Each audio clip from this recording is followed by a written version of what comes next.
Take a look.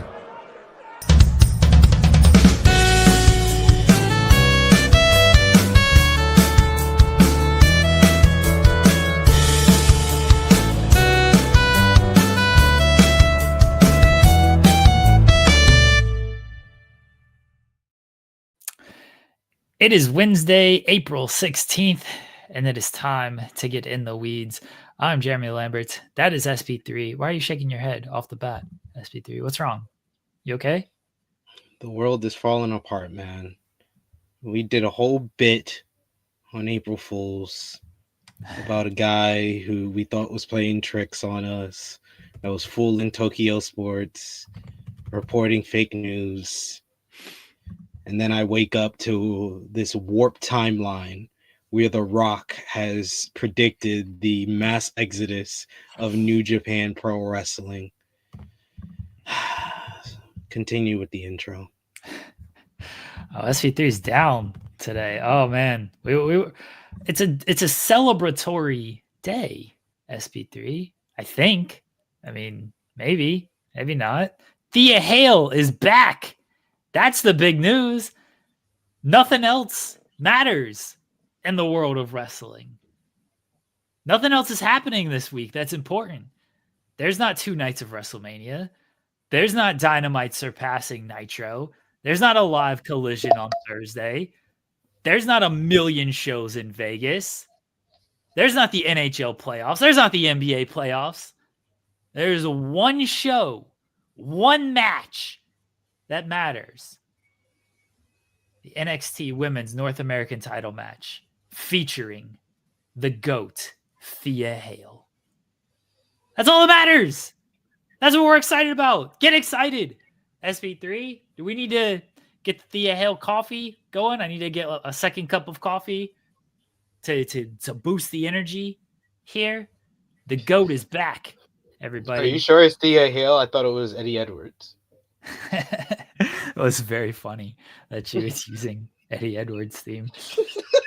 Yeah. I'm like, she comes out, I'm like, this song sounds very familiar. I literally put the lyrics in Google to find out who it was. I was like, this song feels eerily familiar. Who is this? Whose song is this? I've heard this many a times, and it's never been for Thea Hale. And then all I came up on Google, the first search was Eddie Edwards. I am the fire. Oh.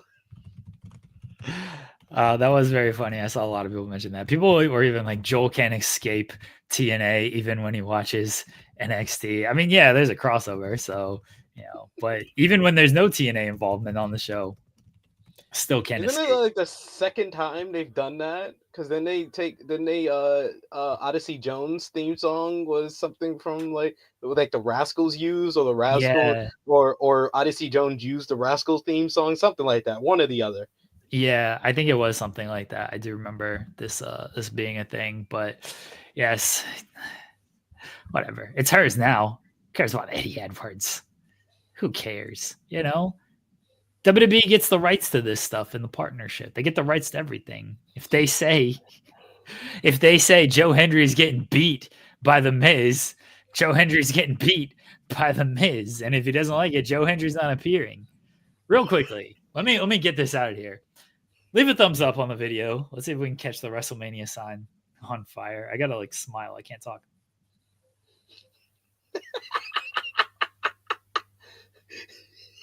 Someone screenshot this for me. There we go. All right. Leave a thumbs up on the video, everybody. Subscribe to the channel. Check out all the shorts that we've been doing. If you are here in the chat, we appreciate you. Leave a super chat, get your question, comment, statement right on the air. That helps us. That supports us. That supports the channel and all of that fun stuff. So I've been listening to a lot of Nick Khan this morning. He did an interview with Bill Simmons and him and Triple H. It was part of a conference a couple weeks ago in Las Vegas, but I'm sure people have read the headlines about the AEW stuff that Nick Khan has said, and we'll get into that here shortly. I must have missed that. Oh, yeah, okay. You're going to be breaking the news to me. Fightful.com. Go over there right now. All the headlines are up there.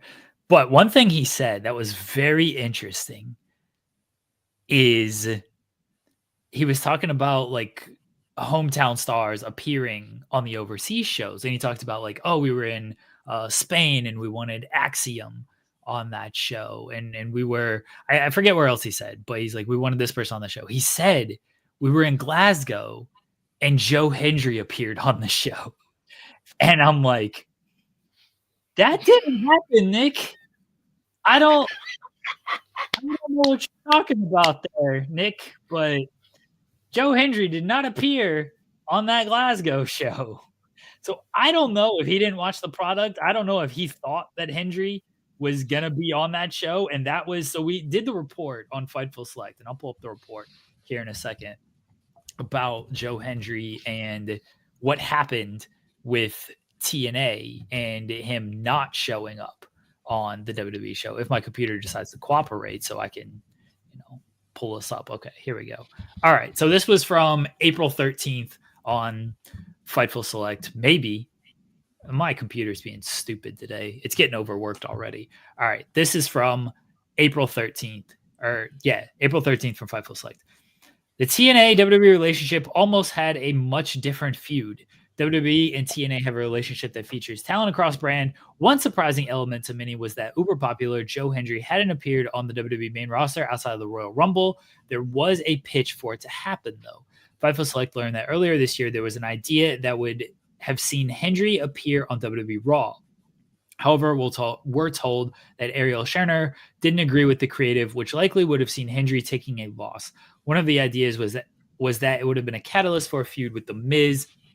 None of that ended up happening, but WWE has sent Ethan Page over to TNA for what we're told is a very similar piece of creative that would have been planned. We're told this was another contributing factor to WWE souring quite a bit on Ariel Scherner. There had also been a situation where WWE talent and NXT requested Scherner not be in the locker room, not as anything personal to him, but because they believed it should be limited to talent. So apparently there was a pitch for Joe Hendry to come to Raw and lose to potentially The Miz, if not The Miz, do a feud with The Miz and still lose to The Miz, if we're being honest. And it didn't happen. So when Nick Khan said, oh yeah, Joe Hendry was on the Glasgow show, I'm like, was that the thing? Was it a dark match? Was he supposed to be on that show and losing, and it never happened? So very interesting comments by Nick with that. So here's the AEW headlines from Nick Khan. This is again on Bill Simmons' podcast. For those that don't know, Bill Simmons and Nick Khan have a years-long relationship. Nick Khan used to be the agent for Bill Simmons. So very home field advantage podcast for Nick Khan, to put it in friendly terms there. So Nick was asked about AEW and them being a competitor to WWE. Here's a headline that I've not run yet. Nick said, WWE is always the underdog, which hilarious. What? I've not run that headline yet. Oh my God. But there you go, everybody. If you want to get your engagement bait up, go ahead. You can run that headline on your Twitter account if you would like, and you can try to get some engagement out there. But yes, Nick said WWE is always the underdog. He was referring to, he said, we feel people always underestimate us, that we're looked down upon. We like it that way. Bet against us. We prefer that. Wasn't that that was the Patriots slogan when they went to the Super Bowl? They were going for like a 3-peat, and it was like, bet against us.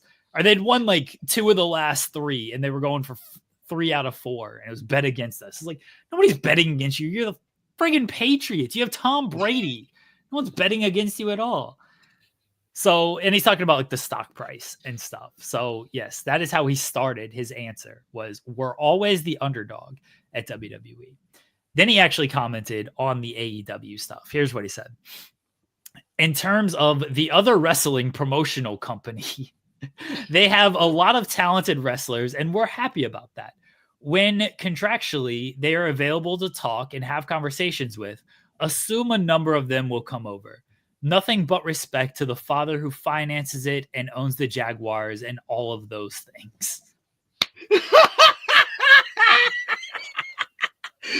Why is WWE like so obsessed with Tony Khan and just ripping him to shreds, calling him a billionaire's kid? Like I've never seen this type of like shade being thrown to a billionaire's kid since like Richie Rich. Like this is like next level. Next level. You got Seth Rollins mentioning him in interviews, saying that a billionaire's kid wanted to pay CM Punk until he didn't want to pay him anymore.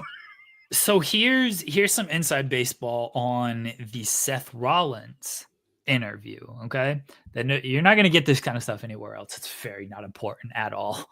This So is why this guy over here, the best writer in the game.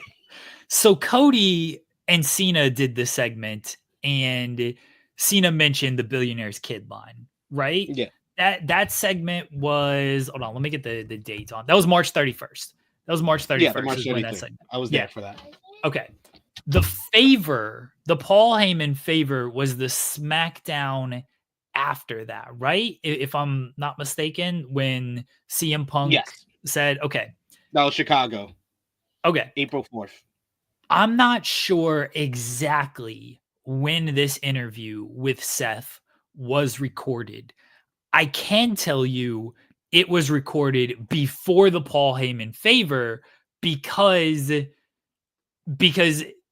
mentioned it on the interview, because they asked Seth, like, oh, do you know what the favor is? And the interview just came out like yesterday, but they'd asked him what the favor was. So clearly it was recorded before that SmackDown episode, and he used the billionaire's kid line in the interview. So I'm wondering, my guess is it was recorded maybe the Tuesday or Wednesday after that Raw promo, and that's why it was so fresh in Seth's mind. Part of me wonders if it was recorded before that promo, and that was a line given to Cena or Cody to give to Cena. So I do think it was recorded after the promo, and that's why it was fresh in Seth's mind. Where was do you know where the interview was filmed at? Where was it filmed, or who was it for? I know are they American or UK based? It was American based. It was American based. Again, then it's definitely after, because they were all in Europe for that whole like 3-week period. Yeah, but Seth could have done it remotely, so that's why. Oh, okay. Yeah, Seth could have done it remotely, or he could have flown back early because he wasn't needed. I don't remember if he was on that Raw or not. No, he wasn't.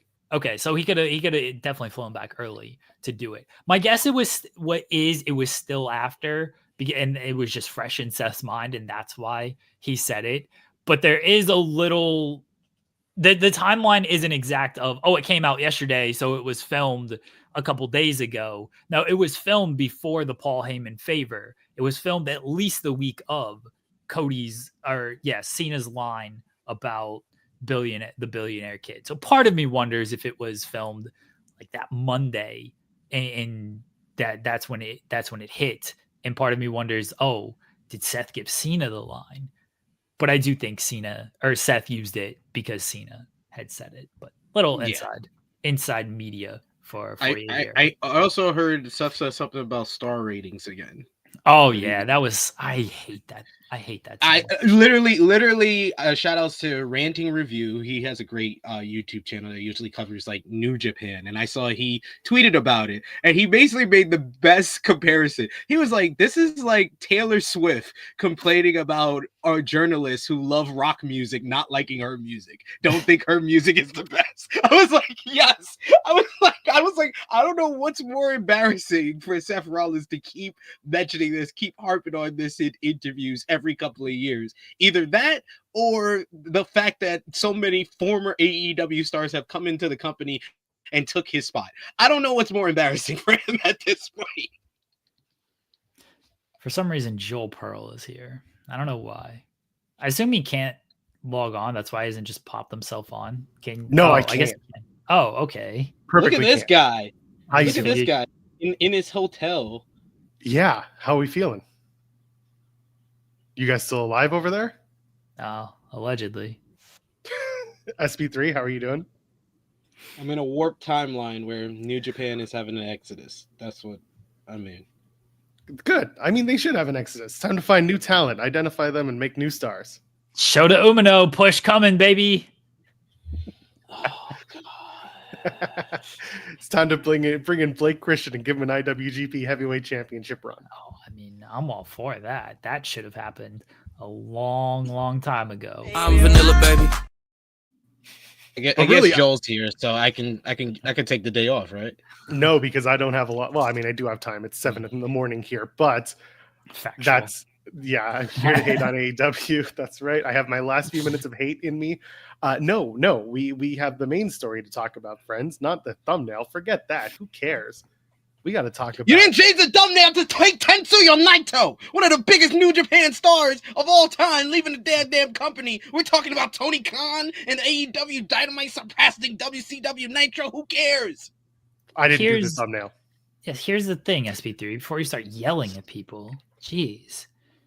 So Rob Wilkins is doing the thumbnail, and he does it last night, and he's not really around at 3 a.m. to do a Tetsuya Naito thumbnail. 3 a.m. Okay, yeah. Anyway, also, like, Naito's not important. Let's face it. Unless he's wearing a t-shirt, nobody cares. Okay? He's always wearing a t-shirt. And 9 times out of 10, he's wearing a t-shirt. You know when he's not wearing a t-shirt? When they give him a title for 3 days. Okay? That's just the way it goes. We're here to talk about the real star of the show. The comeback. Eddie Edwards. The new champion. The woman who uses Eddie Edwards' theme better than Edward Edwards ever could. The one, the only NXT prodigy. The real prodigy. Thea Hale, the GOAT, came back last night. And she took her rightful spot in that NXT Women's North American Championship ladder match at Stand and Deliver. That now, after I said, oh, I don't need to go to Stand and Deliver. It doesn't matter. I didn't get in on press. That's fine. Now I have to go. Now I have to be there. I have to see the GOAT take her spot, Joel, as the rightful champion. Joel, not only do you have to be there, you got to help her. I do. All right? Yes. You got to run in during this ladder match like the fan during Eddie Guerrero and RVD, and you got to tip that ladder over. I'm glad you got water. You got to tip it over whenever somebody else is climbing. Shout out to Circa. And you got to ensure Thea Hale wins this ladder match, okay? That's your only goal. It's kind of like Index. It's like Indy and Dexter Loomis. So it'll be like jail. Oh, shit. By the way, we're calling them Halians now. Halians. Rise up. It's time. I like that. Tell all your friends.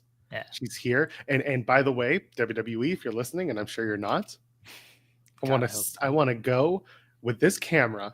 Well, I mean, the one behind me where the light is on. I want to go to a coffee shop with Thea Hale and have a wonderful conversation about coffee and food and I guess professional wrestling. Thea Hale, let's do it. Let's find a coffee shop in Vegas where we can go and have a chat. All right. Content is king. And I want to talk about your rise to meteoric success.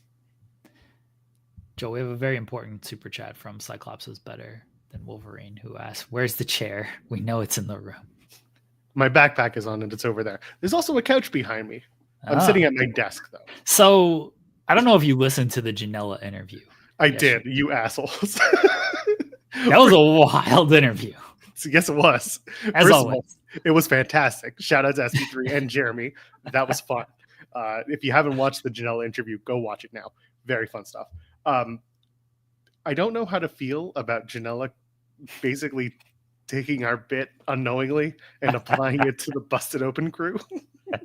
Yeah, he used your nickname on LaGreca, but you know he's on your side and fighting Busted Open. Like, I know. We got you Janela, if nothing else. Ridiculous. I see Jason in the chat saying, can we talk about Joel flying on what essentially looked like a private jet? No, it's called flying on a Tuesday night to Vegas. My entire row was empty. So it was nice. By the way, shout out to WestJet. Now they do proper Wi-Fi instead of like the sign in on your phone and you can watch like this curated content. No, I watched NXT live from the plane, no problems. So yeah, shout out to WestJet. It was a very easy flight. That and a 1 hour Ryan Trahan video for those who watch YouTube. I don't know who. Why would you watch NXT on your plane ride? I mean, Netflix. Oh, why would I? But why? I had 2 hours to kill, and I wasn't going to watch anything else. Because if he didn't, he would have missed Thea Hale I would have returning. missed the goats. I'll be back. Back to sleep. SP3 needs the Thea Hale coffee. Clearly, this is the problem. Thea Hale's trying to energize the world, and SP3 is not energized right now. Yeah, Joel was messaging me way too much on his flight. I was like, "Don't you have anything better to do?" Like, Thanks for reminding me. I have to text that guy. instead of messaging me, you not go do something on your flight. Go walk around. I don't know. Yeah, you can't walk around on that flight. No. It's one aisle and a bunch of people. Just quit bothering me. That's all I'm asking. Nah. I'm trying to work, Joel. What Trying kind to of work were last you night. doing at 12 at night? Tetsuya Naito is leaving New Japan. Who? That shit was announced at God 1 damn it! o'clock. Thank you.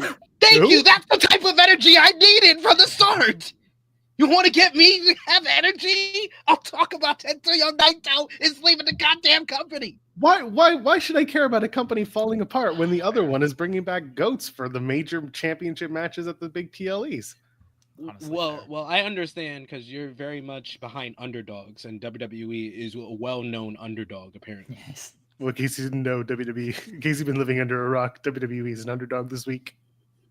They're always the underdog. That's Oh, true. They're always the underdog. But it's you know? but it's kind of like AEW because AEW is the underdog, and to criticize AEW is to or whatever to be an AEW is like to be criticized Always at all be points. under attack. Always be under attack. Sorry, Yeah, always there are under silly attack. there are silly stupid things that people say that I just can't commit to memory, and that's one of them. I know all of it, sadly. I My brain know has you way do. too much occupancy for dumb wrestling quotes. Way too much occupancy. That's why it exists. Nah, it's stupid. It sucks. What are you doing today, Joel? So I'm interviewing Joe Hendry at 2 o'clock here. Okay. Which is 5 o'clock there. Okay. I don't know if you heard our conversation from earlier. I don't know if you'll ask. You read the select report, right? Yes. Okay. I don't know if you're going to ask about that, but I'll give you a question to ask, and that ties into that. Keep in mind that the person who normally tells us what to do will also be standing next to me, watching me like a hawk. I don't care. Okay. This is a very relevant question, though. Nick Khan said on a podcast, Joe Hendry was part of the WWE event in Glasgow. That's not true. That's not true. Yes. I am actually interviewing Joe Hendry today too, and I was as soon as you told me that, I am definitely asking him about that. You know what? One of you get this scoop. I'm gonna let SP3 ask because I am on double secret probation for the last thing I did with TNA. Yeah. So And mine is not corroborated by Ross. It's corroborated by someone someone else. Yeah. something else that Joe Hendry's doing outside of TNA. So So you'll be able to Okay. ask that. Yeah. Yes. Yeah. Ask him about this because we need answers on this. I want to know if he was supposed to be there. Okay, reference Nick Khan, Bill Simmons podcast. He said Okay. he legitimately, word for word, said Joe Hendry was part of our Glasgow event, and he was not. So is That's this what like a you- miscommunication or? Yeah. I'm gonna ask. I'm legit gonna ask. I'm excited now. DM me what he I'm- says so I can pre-read I'm the hit- story. I'm actually gonna hit up my editor in a bit and be like, I want to ask this because they asked us for like what questions we're gonna ask. So now that's on the list. If for some reason they say no, message me and I'll put it on mine.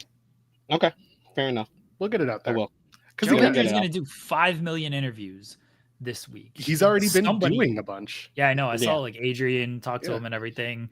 But look, you're getting real scoops here from me. Everybody else is going to ask them same generic questions. You're going to get the real scoops from me because nobody else listens to 3 hours of Nick Khan and 4 hours of Triple H to begin their week. I mean, I better would, things to but I do. just don't care. Yeah, they got better things to do with their lives, sadly. All right, so you're interviewing Joe Hendry today. What else are you doing? Anything else? So I got Joe Hendry at 2, which is 5 o'clock local, and then after that, Lil Mars is a professional wrestler from Australia who's visiting and working a bunch of shows.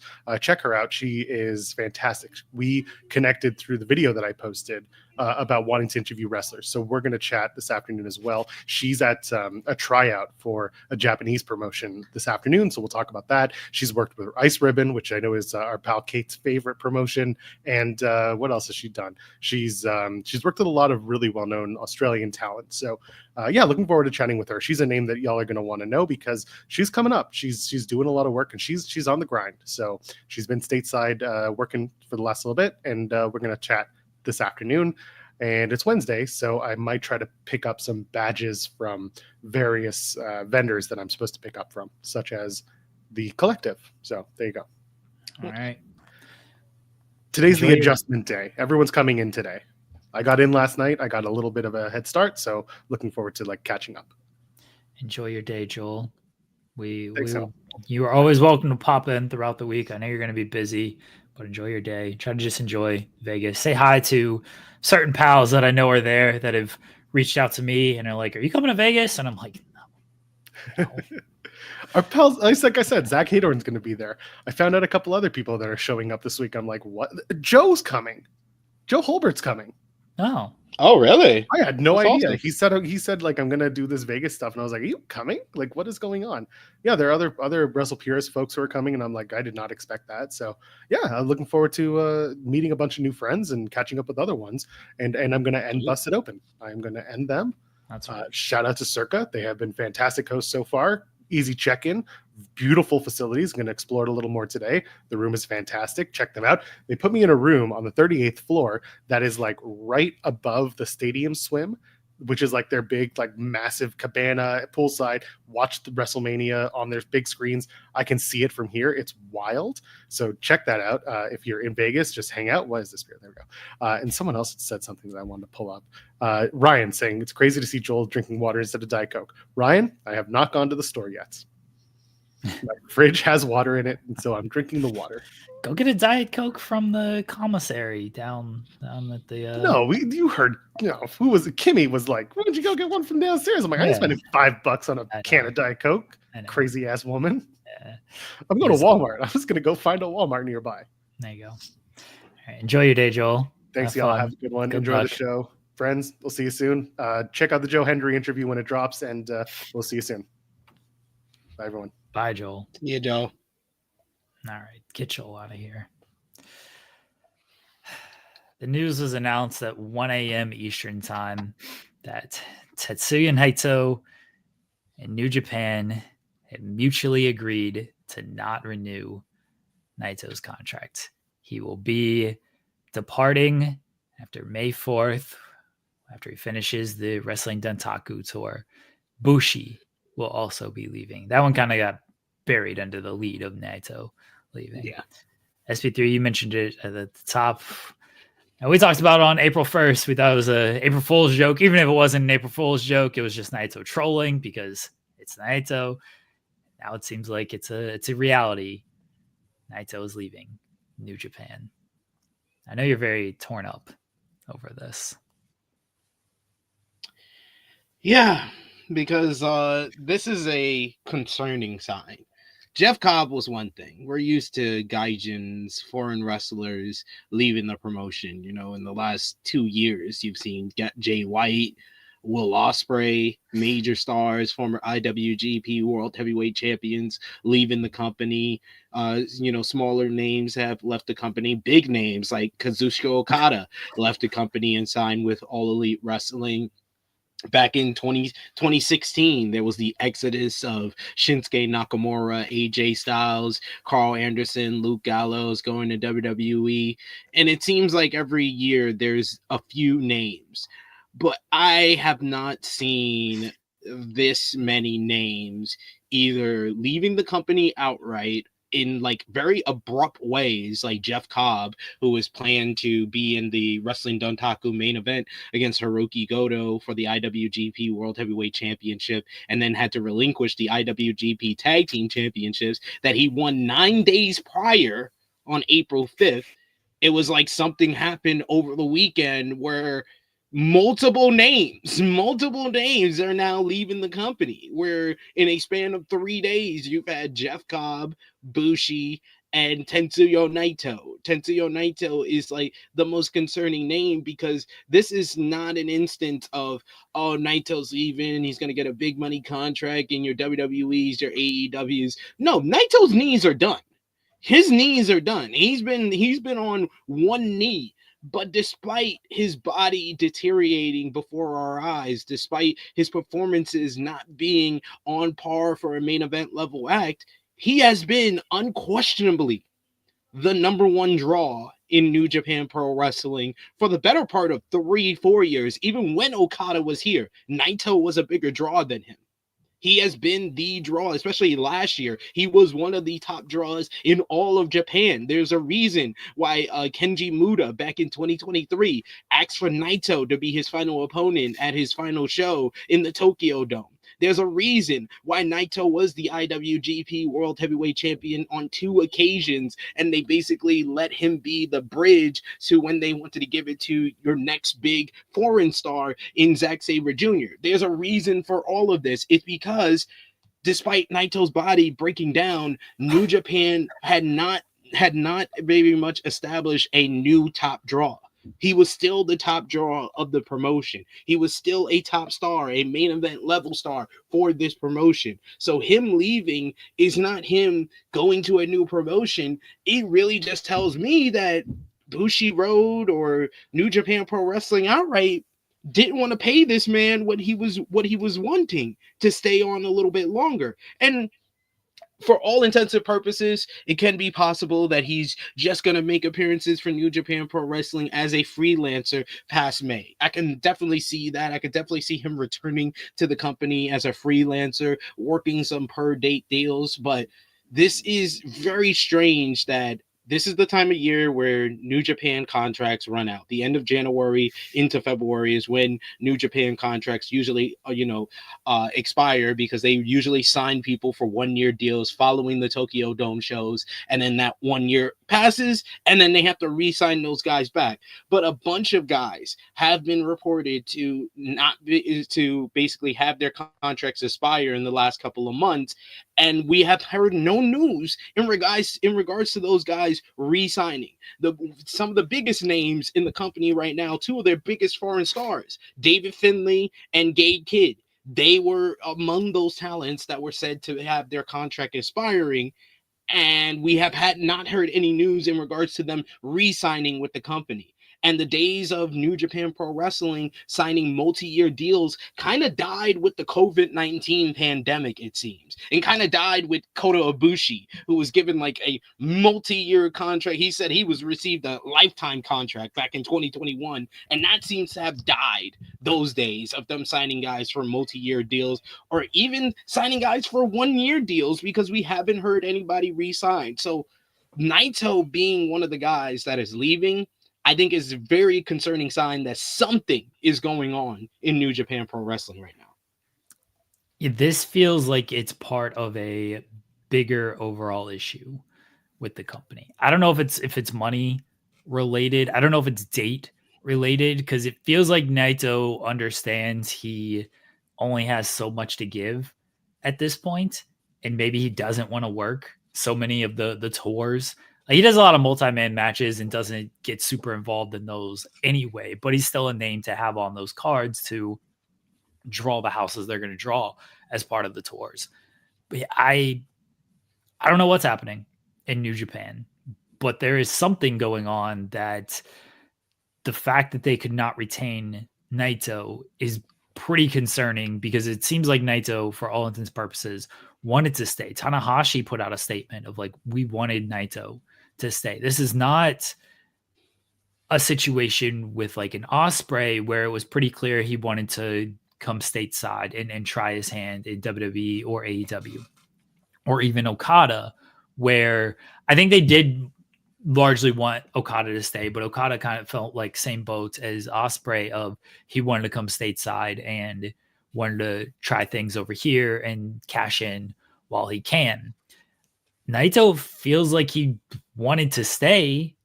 There hasn't been any real report of interest from an AEW or a WWE, because you had plenty of reports of interest from AEW and WWE when it came to Okada and Ospreay. Like those were heavily out there of like, yeah, WWE, AEW were interested in both of these guys. With Naito, like it came out on April 1st that he'd been working as a freelancer since January 31st. We didn't know anything from January 31st about Naito having any interest from WWE or New Japan. When that or AEW, sorry, when that report came out, there was nothing of like, oh, AEW or WWE might be interested in him.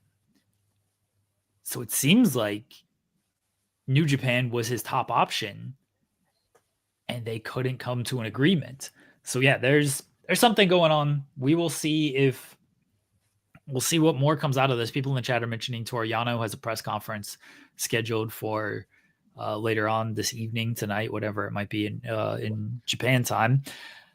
I don't know if he's leaving as well. Like at this point, it's like I wouldn't be surprised. I wouldn't be surprised if a bunch of these names, like, it's a hard time to be a New Japan fan, and I say this as someone who just a couple of days ago on this show was saying that New Japan has been the best promotion of 2025, but all of this news that has come out in the last 16 days has been very concerning to where New Japan is going to be in 6 months' time, or by the end of the year going into next year's Tokyo Dome. We might be going into next year's Tokyo Dome, which has already been announced as Tanahashi's final Wrestle Kingdom final match with the three stalwarts of the last decade of New Japan Pro Wrestling gone from the company: Kazuchika Okada, Hiroshi Tanahashi, and Tetsuya Naito. And that's just like, damn, man. It happened in a flash. It happened like you look and you turn back and all these guys are gone. Yeah. And like now you've got Goto at the top. Ishii's got the New Japan Strong Championship. You've at least got Tsuji with the global heavyweight title. That's at least a youth movement in the right direction. We've talked about Shota and how probably not ready for that spot.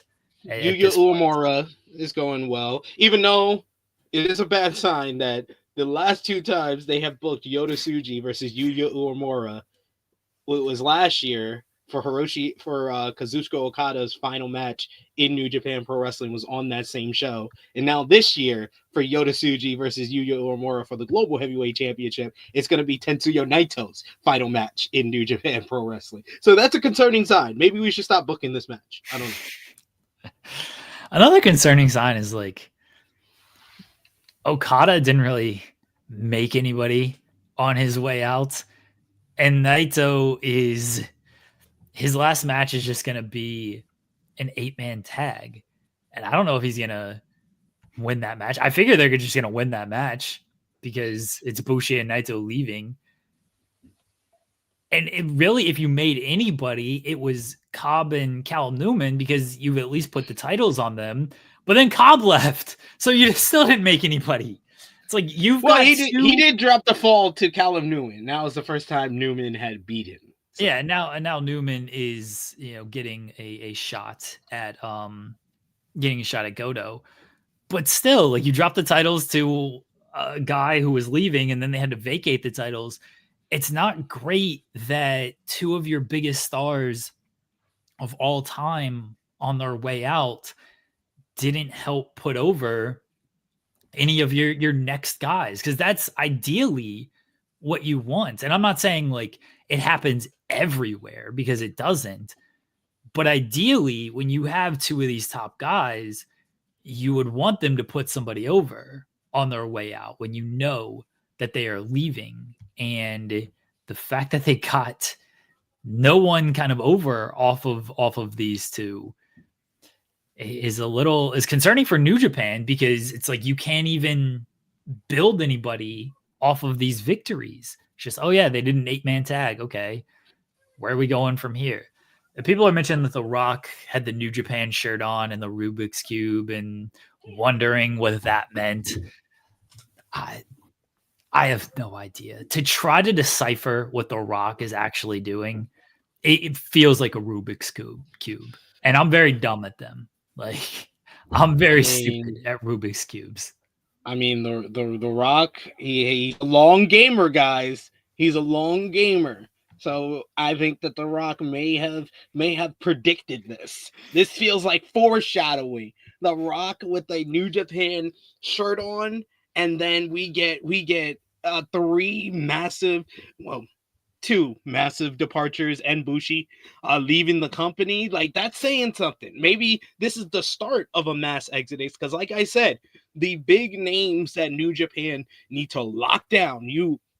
You had Hiroshi Tanahashi go to Naito and Bushi to try to retain them. He needs to go to Gabe Kidd and David Finlay and be like, guys, we need to lock you down for at least like 2 to 3 years. Maybe you can't do a long 5-year deal like WWE is doing, but we at least need y'all to sign like 2 to 3 year deals, because you are two of the guys that are going to be two of our foreign Gaijin stars to build this promotion around, along with the Ryota Tsujis, along with your Yuya Uemuras, along with the Kosei Fujitas, and the young lions, the lions that are coming up from that are coming back from Excursion, your Bolton Olegs, guys like Konosuke Takeshita, who signed a multi promotional deal with New Japan Pro Wrestling, guys like Kevin the Jet Knight, who signed a 2 promotion deal with them. They need to really lock in those guys, because right now you need to know who you're locking in long term, so you know who to invest in. Like we talked about yesterday with the whole Mariah May news, and we'll talk about the follow-up, the update, because Sean did a great job with the update on Fightful Select yesterday with Mariah May. But we said with AEW, they signed Mariah May to a 2-year deal, and she might use it as a stepping stone to go to WWE. New Japan Pro Wrestling needs to realize that they may just be a stepping stone to these bigger American promotions, and they're not basically ready to pay anybody. It seems like they are either not ready to pay anybody, or they're not choosing the right people that they need to pay right now. They knew how important Tetsuya Naito was, because he was the top draw. He is the top draw of New Japan Pro Wrestling, especially over the last year. They need to lock in Gabe Kidd and David Finlay ASAP.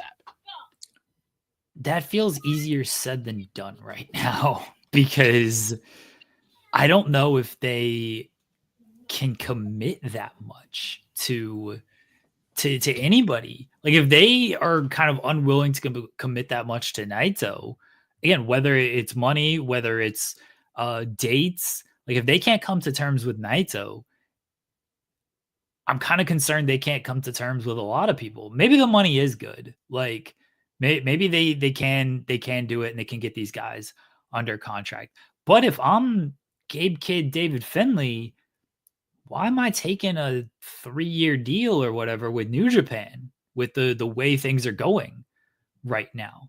Like, I'd be looking at more of a short-term deal, and I'd be looking at like, okay, I mean, Gabe has been used by AEW, and I don't know if that's actually going anywhere, because he was used and then he did the promo and then he hasn't been mentioned ever since then. So I don't know if that's something else with Mark Briscoe that we don't even know when it's going to be followed up. Yeah. So I don't know if like what his prospects are outside of New Japan. He seems like he loves New Japan, and people are loyal to New Japan until better prospects come along. David Finlay, I mean, look, his brother is in WWE. His dad is a coach. His dad is a coach in WWE. I imagine his prospects are pretty good at WWE. I don't know if he is going to commit long term to New Japan. I just don't. If I'm anybody looking at New Japan, I don't know if I'm committing long term to them right now, and I don't know if they can commit to people long term. It doesn't seem like they either have the money, or whatever the logistic issue is, like they have the means to lock anybody in long term, because even someone who they have invested time and winning the IWGP World Heavyweight Championship, becoming the first Gaijin to win the G1 last year, Zack Sabre Jr., he has been very notably absent from shows on New Japan Pro Wrestling and has been taking more bookings in the United States across the independent scene for GCW. He was doing stuff overseas as well. So we don't know what his contract status is at this point. Like, this is like probably looking like it might be the biggest talent exodus that we've seen from New Japan Pro Wrestling, which has had several different exodus of some kind, with 3-4 different guys leaving the company either to go to another place. We had the whole, I don't know if you remember, the whole Gaijin exodus that happened during the pandemic when Ospreay, Jay White, David Finlay, Juice Robinson, and everybody went back to their collective homes. A bunch of people were staying with Will Ospreay at that time, back in like 2021, right after Ospreay had won the IWGP World Heavyweight Championship. This has been several different times, whether it's talent going like Jay White and Will Ospreay and Kazuchika Okada in the last 2 years going to AEW, or either just leaving the company outright like we're seeing right now. It's very concerning. It's very concerning, and it's a very scary time for New Japan Pro Wrestling, where we're going to see what this next couple of years is going to look like within the next couple of months because of who might be leaving and who might be coming in. Folks, we're scheduled to be joined by Nekias Duncan here in about 12 minutes or so, and we're going to talk some WrestleMania. We're going to talk some NBA playoffs. So let's hit a super chat just before that. Chi-Town Spurs says, "You boys like Mexico." Yes, AEW announced this morning that they will be headed to Arena Mexico in June for AEW Grand Slam Mexico. It'll be a Dynamite special. We'll see if they tape Collision on that night as well, but they are definitely running a Dynamite special. That part they have confirmed. So AW and Arena Mexico is going to be very, very cool. The CML shows are great there.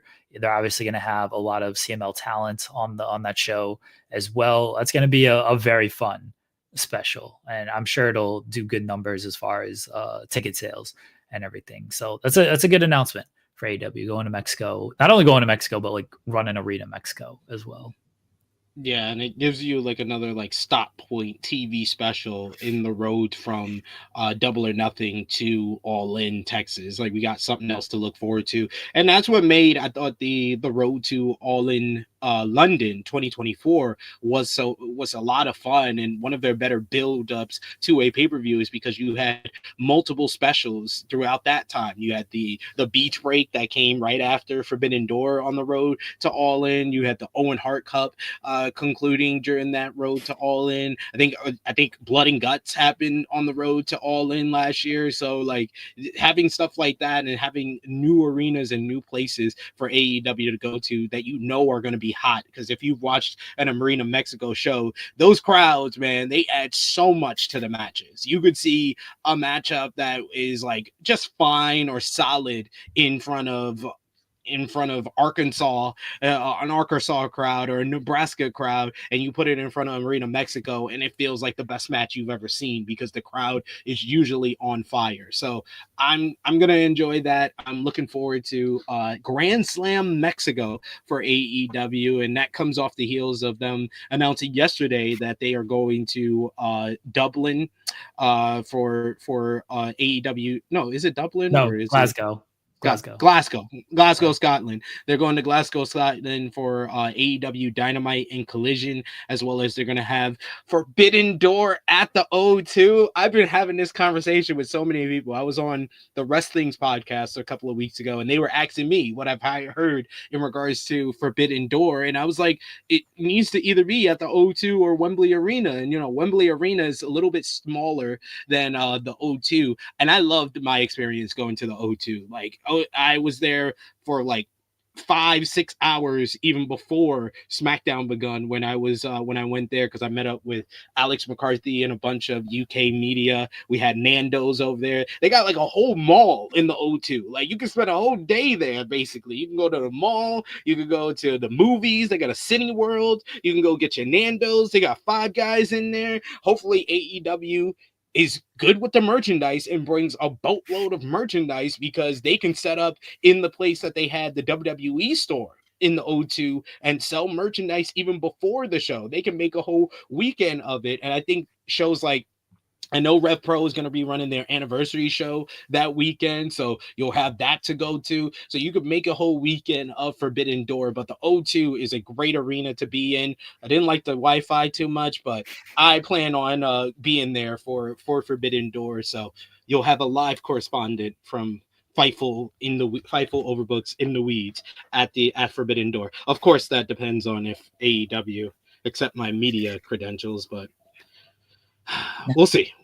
I seem to find a way. I didn't get media credentials for All in London last year. Shout outs to Sat Inayangi who hooked me up though, and I wound it up on the third row. So hopefully things work out that way for Forbidden Door this year. The reason, at least the likely reason, like they didn't announce O2 beforehand, is because WWE just finished their shows running there, and they couldn't announce an O2 show while WWE was still coming there. It says, it's not coincidental that like a week after WWE finished their 2 shows at the O2, AEW announced that the show is going to be at the O2. So yes, AEW is going to O2 in London for Forbidden Door. They're going to Glasgow at the Hydro before that, and yes, they are going to Arena Mexico in June. So good to see AEW getting out there, getting to different parts of the world. We talked briefly about the thumbnail I decided to go with. Look, I didn't expect Tetsuya Naito news to drop at 1 a.m. in the morning. So. I mean, I understand. I was just making a big deal because I am the New Japan mark of In the Weeds, so I have to basically be a reflection of a lot of New Japan fans that I saw on social media when I woke up this morning. Everybody was in their feels. Before we'll talk about the thumbnail after Nekias comes on. But so we were talking about the Nick Khan stuff, and then Joel came on. So Nick Khan talked about the other promotion has talented wrestlers when they're contractually obligated, assume they're going to come here. All respect to the owner of the Jaguars who funds AEW. He also said, so Bill Simmons mentions, signing a lot of talent. Like you don't want to like sign a bunch of talent and then like you can't utilize them all properly. And Nick Khan says, that's something we don't do. We won't sign and bench people. We sign people who we want to use. If another entity signs and benches people now, that's not something we would do. And then Bill Simmons notes, like, that's a thing that happens. And Nick says, that's what I've been told from time to time, not us. Yo, Nick Khan don't be watching. He don't be watching.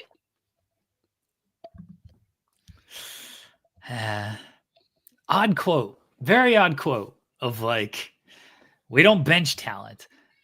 I don't know, man. Like, here's the thing. I don't think I'll give Nick Khan some benefit of the doubt here. People are going to call me a bootlicker. I'll give Nick Khan some benefit of the doubt. I don't think he thinks WWE benches people like he thinks AEW did with Ricky Starks and Rusev and Miro, or same person, Miro and Aleister Black, because their contracts were coming to an end or they weren't happy or anything. I think he thinks that when people are mentioning like Omos and Andrade and all of these people, I think he thinks they're not being benched. He legitimately thinks in his mind, creative has nothing for you. And that's why you're not being used right now. Again, not trying to defend Nick Khan here. I do believe in his mind, he just thinks creative has nothing for you. We're not benching you until your contract expires. We just don't have a spot on the card for you right now. There's only so many spots. There's only so much television time. And right now we just don't have anything for you. Where he thinks, Ricky was benched because, wait, you don't have creative for Ricky? What? He's not happy. His contract. Oh, you don't have creative for Miro? He's not happy. His contract. Like, that's how he views it. I'm not saying he's right. I'm not saying he's right at all. I'm just saying how I believe he views it. Yeah. It is what Chucky Ducky Quack Quack says. Chucky Ducky says business 101 is you never admit a mistake, but you can also point out everybody else's mistakes, but not your own. That's the say that's business 101. Your competitor, you can see every mistake they do, but you, what's going on? The house is burning down. I don't see it. It looks like it's WWE's on fire right now. Like that's how he views it. So I respect it. I definitely respect it. Huh? Oh, I was saying I love it. I love Yeah, when these I respect it. companies- Like, I hope Tony Khan's doing some media today to promote Dynamite, and I hope he's asked about some of this stuff, and I hope he mentions certain things. I don't think it was WrestleMania week last year, but maybe it was. I have to go back. Tony Khan famously said, "We're Pepsi, they're Harvey Weinstein." So Yes, the Harvey Weinstein. We're the Pepsi of pro wrestling. They're the Harvey Weinstein of pro wrestling with a big smile on the face. And it was WrestleMania week last year that had the infamous CM Punk on Ariel Helwani interview. Yep. So we're hopefully they don't do anything on screen on Dynamite or Collision, and we just save it for the promotional run that Tony Khan is having right now. It wasn't WrestleMania week last year that he said this. It was post WrestleMania week. It was draft week, I think, because it was in the neck brace. So it was late April, which indicates it was draft week, which makes sense. So roughly the same time period, all told. So speaking of Tony Khan and the stuff that may or may not happen with taking shots, I do hope that he is petty as hell on Dynamite tonight and just throws some shots at Nitro and the people who were involved in Nitro and Bischoff. Like, I hope he's a little petty tonight. Not even a little. Just go for it. The way Bischoff has been talking over the years, Tony's earned this one. I hope he throws some shots.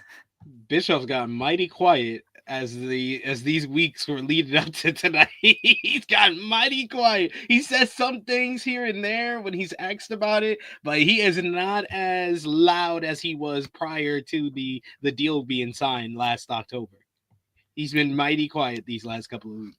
People will say of like, oh, you shouldn't do that. Like, you focus on yourself and blah, blah, blah. No, the way Bischoff has been talking over the years, absolutely not. Tony has the right to say some stuff and to throw some shots at Nitro and Bischoff.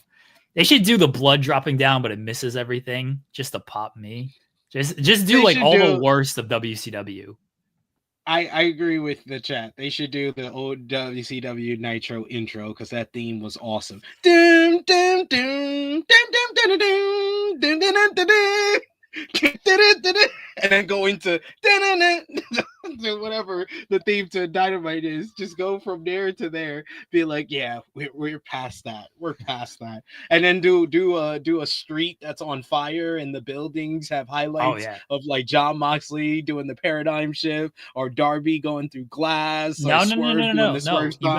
You gotta do the Nitro bit where, remember, they always showed like the people who left WCW like getting beat up. Like Vader was always getting beat up. Oh yeah, in the clips. Yeah. It's Punk getting beat up. Punk and Cody just getting beat up the whole time. Cody taking the cutter from Sammy off the ladder and stuff.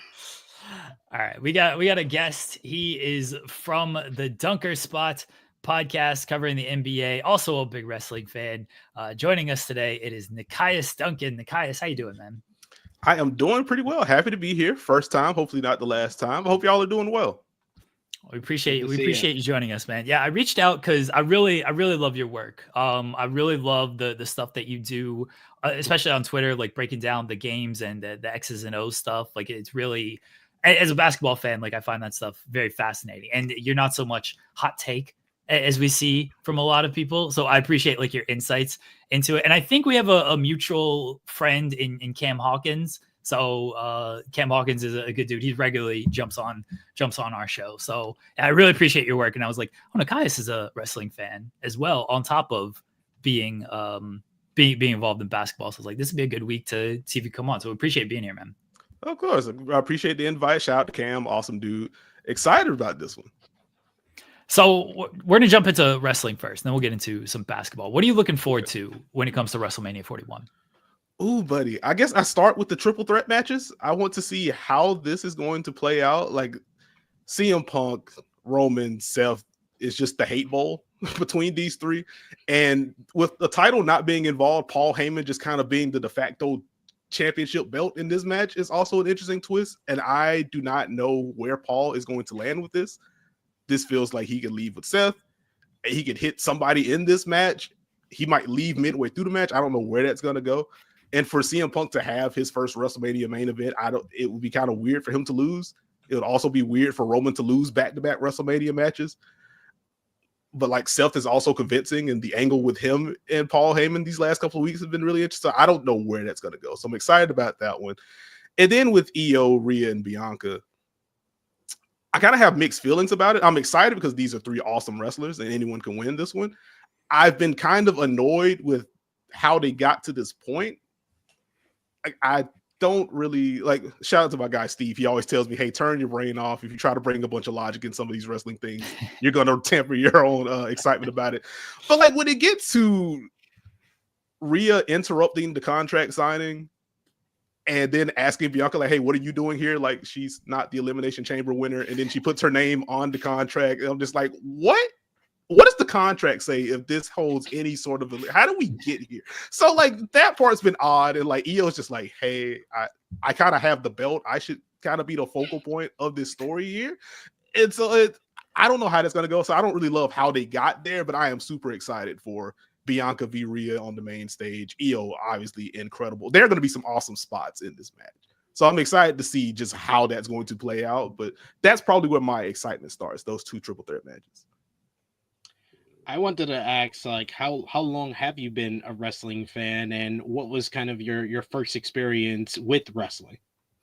Ooh, entry point to wrestling, I had to be like 5, 6, something like that. So like it started early for me. And then as basketball kind of took over my fandom, / The Rock left, Cena was there, but he was winning everything, etc. It's like, okay, well, now I'm just watching more basketball. So like, I just don't have time to keep up with it, with the way that I'm watching and trying to analyze basketball. And so it's really over the last, I think like 3 or 4 years now that I've gotten back into it and watching it somewhat regularly. But like The Rock was naturally my entry point. It was just cool seeing someone looked like me. The mic skills were awesome. The rock bottom's my favorite move growing up. And so that's where it all started for me. And then naturally, young kid with a bunch of video games, you get all the SmackDown games. And you just kind of dig in. My first system, shout out to my grandfather, he got me a Nintendo 64. So like early on, WrestleMania 2000, No Mercy, and just spending an ungodly amount of time on both of those games. So like the wrestling love was there early, faded away a little bit, and now it's back in full force, and I'm really excited for Mania. So what'd you make of the John Cena heel turn, The Rock being there, the Travis Scott slap? I don't know if you saw the quote, but Nick Khan said that Travis Scott came back and he's like, oh yeah, Dwayne told me to slap the shit out of Cody Rhodes. Like he told me to make it look good. And Triple H is like, yeah, we're going to have to work with you on that one. Well, so what'd you make of that whole thing? Honestly, my initial thought was, why is Travis Scott here? What was my initial thing? But the Cena heel turn when the face dropped after the down was like, oh, no shot. They're actually about to pull this off. And to see how Cena has kind of built on this, it was a little bit of a slow burn with some of the early promos. And it's like, okay, first one's nice. How are we going to build on this? But he's dropped some absolute haymakers to Cody. And once they finally had the big face off, and he kind of revealed like some of the motivations and things, I was like, oh, you can't forget how nasty Cena is on the mic. So naturally talented enough to pull this off. So it's become very convincing. Honestly, I've been kind of waiting for Cody to match the high level that Cena's kind of hit on the mic with some of these. But I think he's done enough to garner more of the intrigue. So like, I think that's going to be a good one. My biggest thing now is, how is The Rock going to factor in over the weekend, if at all? Because that's been something that's kind of been touched on, but it hasn't really been at the forefront of this storyline. considering this started with The Rock giving the whole throat slash and everything like that. It's like, okay, so how is he come back at a later PLE? Are we going to get the music breaking during the match? Like, I don't know. Like, I think that's part of the beauty of this buildup, that you don't know. But no, Cena's done a tremendous job with this. He's given bars every time he's had the mic. It feels like the poor kid. Just you can't do that. You can't do that. But no, it's been a lot of fun. Shout out to Cena. Absolutely. I wanted to ask, because you talked about the two triple threats, talked about Cena and Cody. Another big matchup for the women's end is Tiffany Stratton and Charlotte Flair. Now, me and my co-host here have had completely different opinions, because I more like my wrestling to, tell a story that doesn't make me cringe at times and doesn't make me uncomfortable at clutching the pearls with clutching the pearls a bit, and I like my wrestling where people are actually cutting promos and not deciding that the fans won't allow them to cut promos. But he loves the train wreck of it all. What have you thought about the train wreck segment from a couple of weeks ago and the build up overall with Tiffany and Charlotte? The build up overall has felt a little uneven to me as far as the train wreck segment. Ooh boy. I didn't expect it to get that personal, and maybe that's just me being naive, because it was the week before where they kind of had Charlotte videoing in, and she just got the best of Tiffany. We could be honest about that, and was very casual in doing so. So not surprised that Tiffany wanted to get her get back. I didn't anticipate it going that route. To, hey, what were you doing in your dad's basement? And 0-3, which that probably annoyed me more than anything. It's 0-3 if you're gonna go with the shot. We gotta make this smooth. We gotta make this clean. But gotten very personal, and I think, funny enough, like before the show, I was listening to a clip. Seth Rollins was on the pod, and he was talking about it. He was asked about this, and question to him was pretty much like, "Do you feel like this was spoken about? Do you feel like it was truly off the rails and off script, and how they kind of come back from that?" And it's like, hey, there's generally a code of conduct where we on the mic, anything's off, anything's on, you can hit that. Even if we don't really like each other, there's a general respect we have, a level of professionalism that we have to have, we can get through it. And so if there isn't real life beef seeping in to a serious degree, like, I think it's gonna be fine. I think that fire has naturally added to this kind of feud. Certainly a lot more intrigue around it now following that train wreck and the why was Kaiser by DMs and Kaiser playing into it and all this different stuff. So I don't know if I would have written it this way, but the fact that we are talking about this now kind of speaks to how well it was done and what kind of attention is drawn. So ultimately, like the other matches, I'm excited to see how this plays out. Oh, I don't think it was written this way at all. They just decided we got to do something. And yeah, I love the train wreck aspect of it. Give me chaos. Like, it's good when there's chaos. Wait, SP3, what you want? The Mavericks to trade Luka Doncic to, as a Lakers fan, you want him to be a absolutely fair trade? No, best trade of all time. That's what I'm saying, because it's a train wreck ever. Trade. It's a train wreck trade. It made all the sense in the world. They wanted their defense. They got a defensive anchor in Anthony Marshawn Davis. They're good. They're good. It's not their fault. It's not Nico Harris' fault that people got injured, people got hurt. My boy Kyrie, I checked on him. He's my family member. If you didn't know Nekias, that's my family member, Kyrie. I checked on him. He's doing all right. He's gonna be back next season, and you'll see the Dallas Mavericks are gonna be fine. One last wrestling question, and then we are gonna get to some NBA. Where are you at on Jey Uso? Because very divided between not good in the ring and who cares, he's super over. So where do you stand on Jey Uso? Kind of in the middle. Like, I think if you have like in the ring questions, then it kind of makes sense to pair him with Gunther, who is incredibly good and efficient in the ring. I do think you've kind of boxed yourself into a situation where, because he's lost so much to Gunther at this point, he kind of has to win. And so that's where the importance of the build and the promos are heightened now, because he kind of has to pull this off. Like, I don't know how you, to steal Steve's phrase really quickly, how you put the toothpaste back in the tube if you do this and you line them up again for a shot and Gunther just wipes the floor with it. Like, I don't think that could happen. At the very least, if Jay's going to lose over the weekend, it can't be clean. it has to be someone coming in, or like Jimmy slides in to try to help and he accidentally hits Jay or something like that. Like he can't lose on his own if he's going to lose.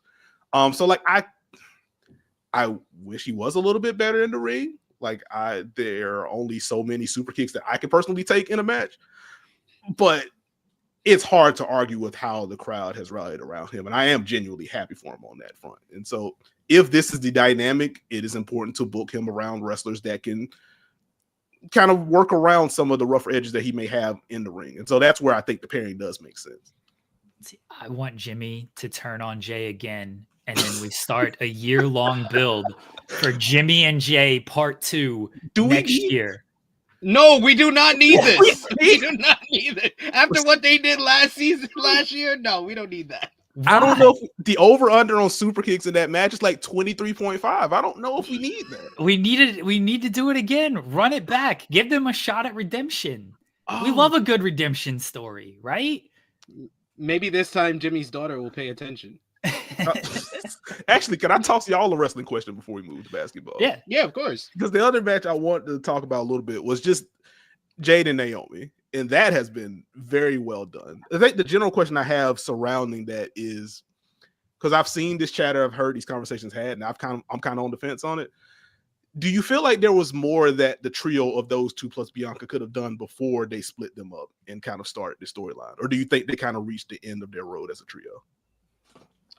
I don't think that it was kind of a long-term thing to do. I think they put them together because it was the best way to kind of utilize 3 stars, with Naomi coming back into play. Last year at WrestleMania was Jade's first major matchup outside of the Royal Rumble, and Bianca Belair is such a mega star, female star for WWE. You needed to have them on the WrestleMania card, so the best way they can do that is pair them together and have them against Damage Control in a similar fashion that they did the year prior when they paired up Becky Lynch, Trish Stratus, and Lita.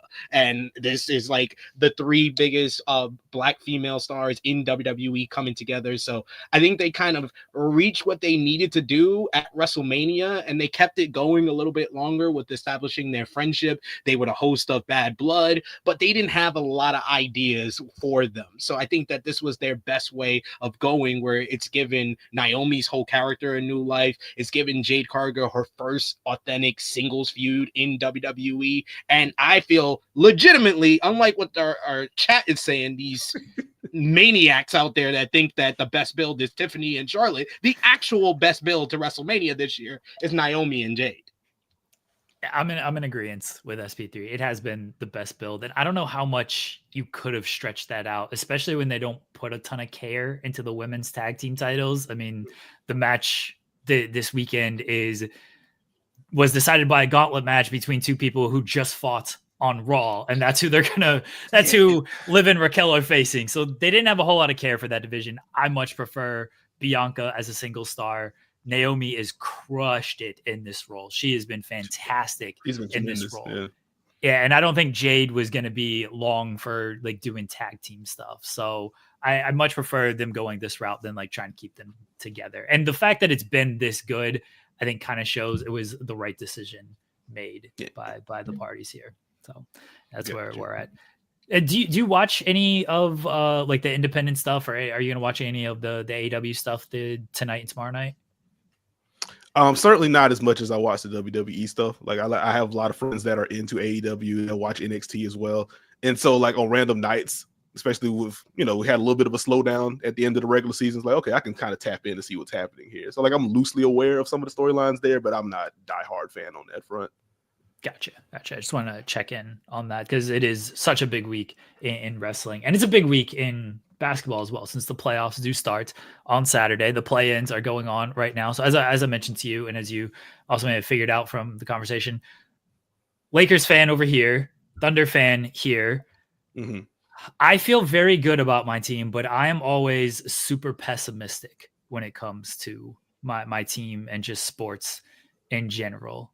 And it's not even pessimistic. It's like pessimistic on steroids. I'm gonna be more happy for the Oklahoma City Thunder winning the championship because I called it at the beginning of the season than this man who's been a fan of them for like 87 years. Like this, he's pessimistic on steroids.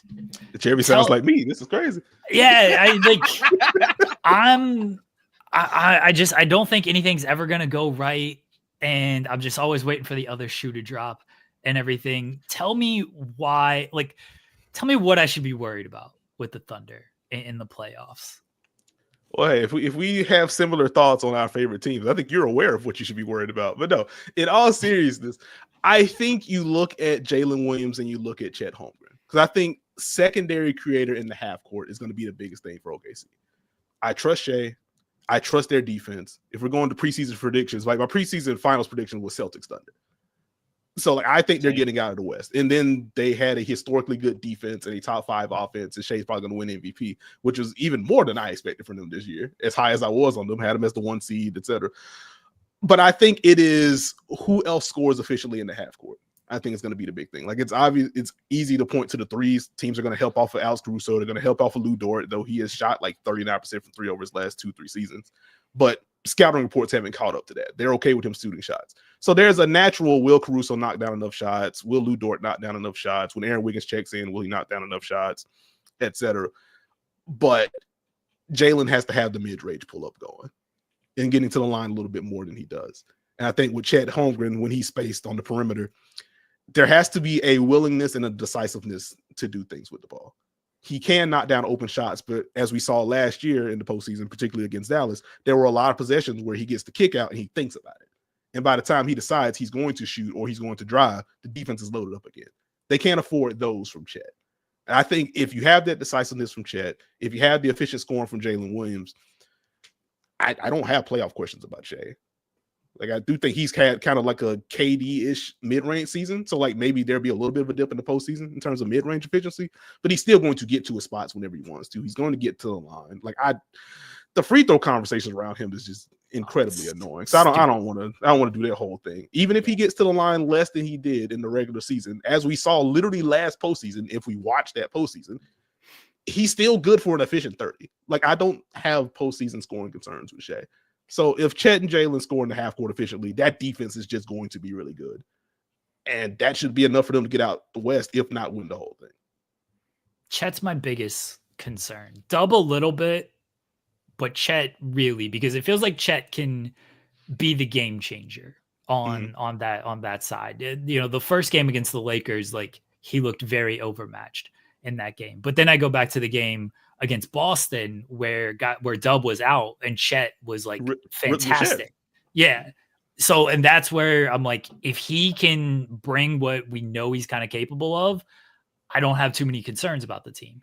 If he's at a lesser level and Dub can't pick it up, then I'm like, I'm kind of with you of like, all right, where's the offense going to come from? Is Aaron Wiggins going to be able to create enough? Is Caruso and Dort gonna be able to knock down threes? Hartenstein helps. Hartenstein with his being a playmaking hub definitely helps. And I think their defense overall, the foul conversation is like, great. You're gonna allow us to play more physical and you're not gonna call fouls on that side. Fantastic. This is gonna work out fantastic for us. I'm not worried about that. That's what kind of gets me about the discourse, because on one hand, it's Shea gets every call in the book, despite it's just not the case. But either way, Shea gets every call in the book. You can't touch the Thunder. Also on defense, they're not really good at defense. They're just a football team, you see. They just bully people and they foul all the time. So I'm just like, which one? I know in a literal sense that these thoughts can exist, but like these can't really exist in the same way. Like we got to pick a side on this front. It's so annoying, the discourse around it. We do have a super chat from our pal Ryan Lambert who says, Nekias, make me feel better about being a Bulls fan. Well, you play fast, you shoot threes, you've been really good post All-Star break.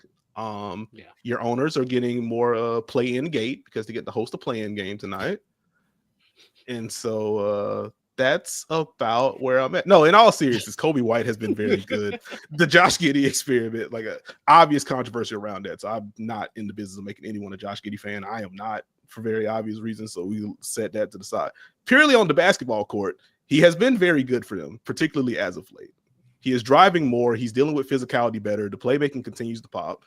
And so if you're able to play this kind of style where you can get up and down the floor, anyone could be an initiator, you're screening early, and you're just putting teams to look, and you're getting up more threes for the first time since conveniently the Bulls taking a lot more threes after DeMar DeRozan is traded to we'll leave that alone.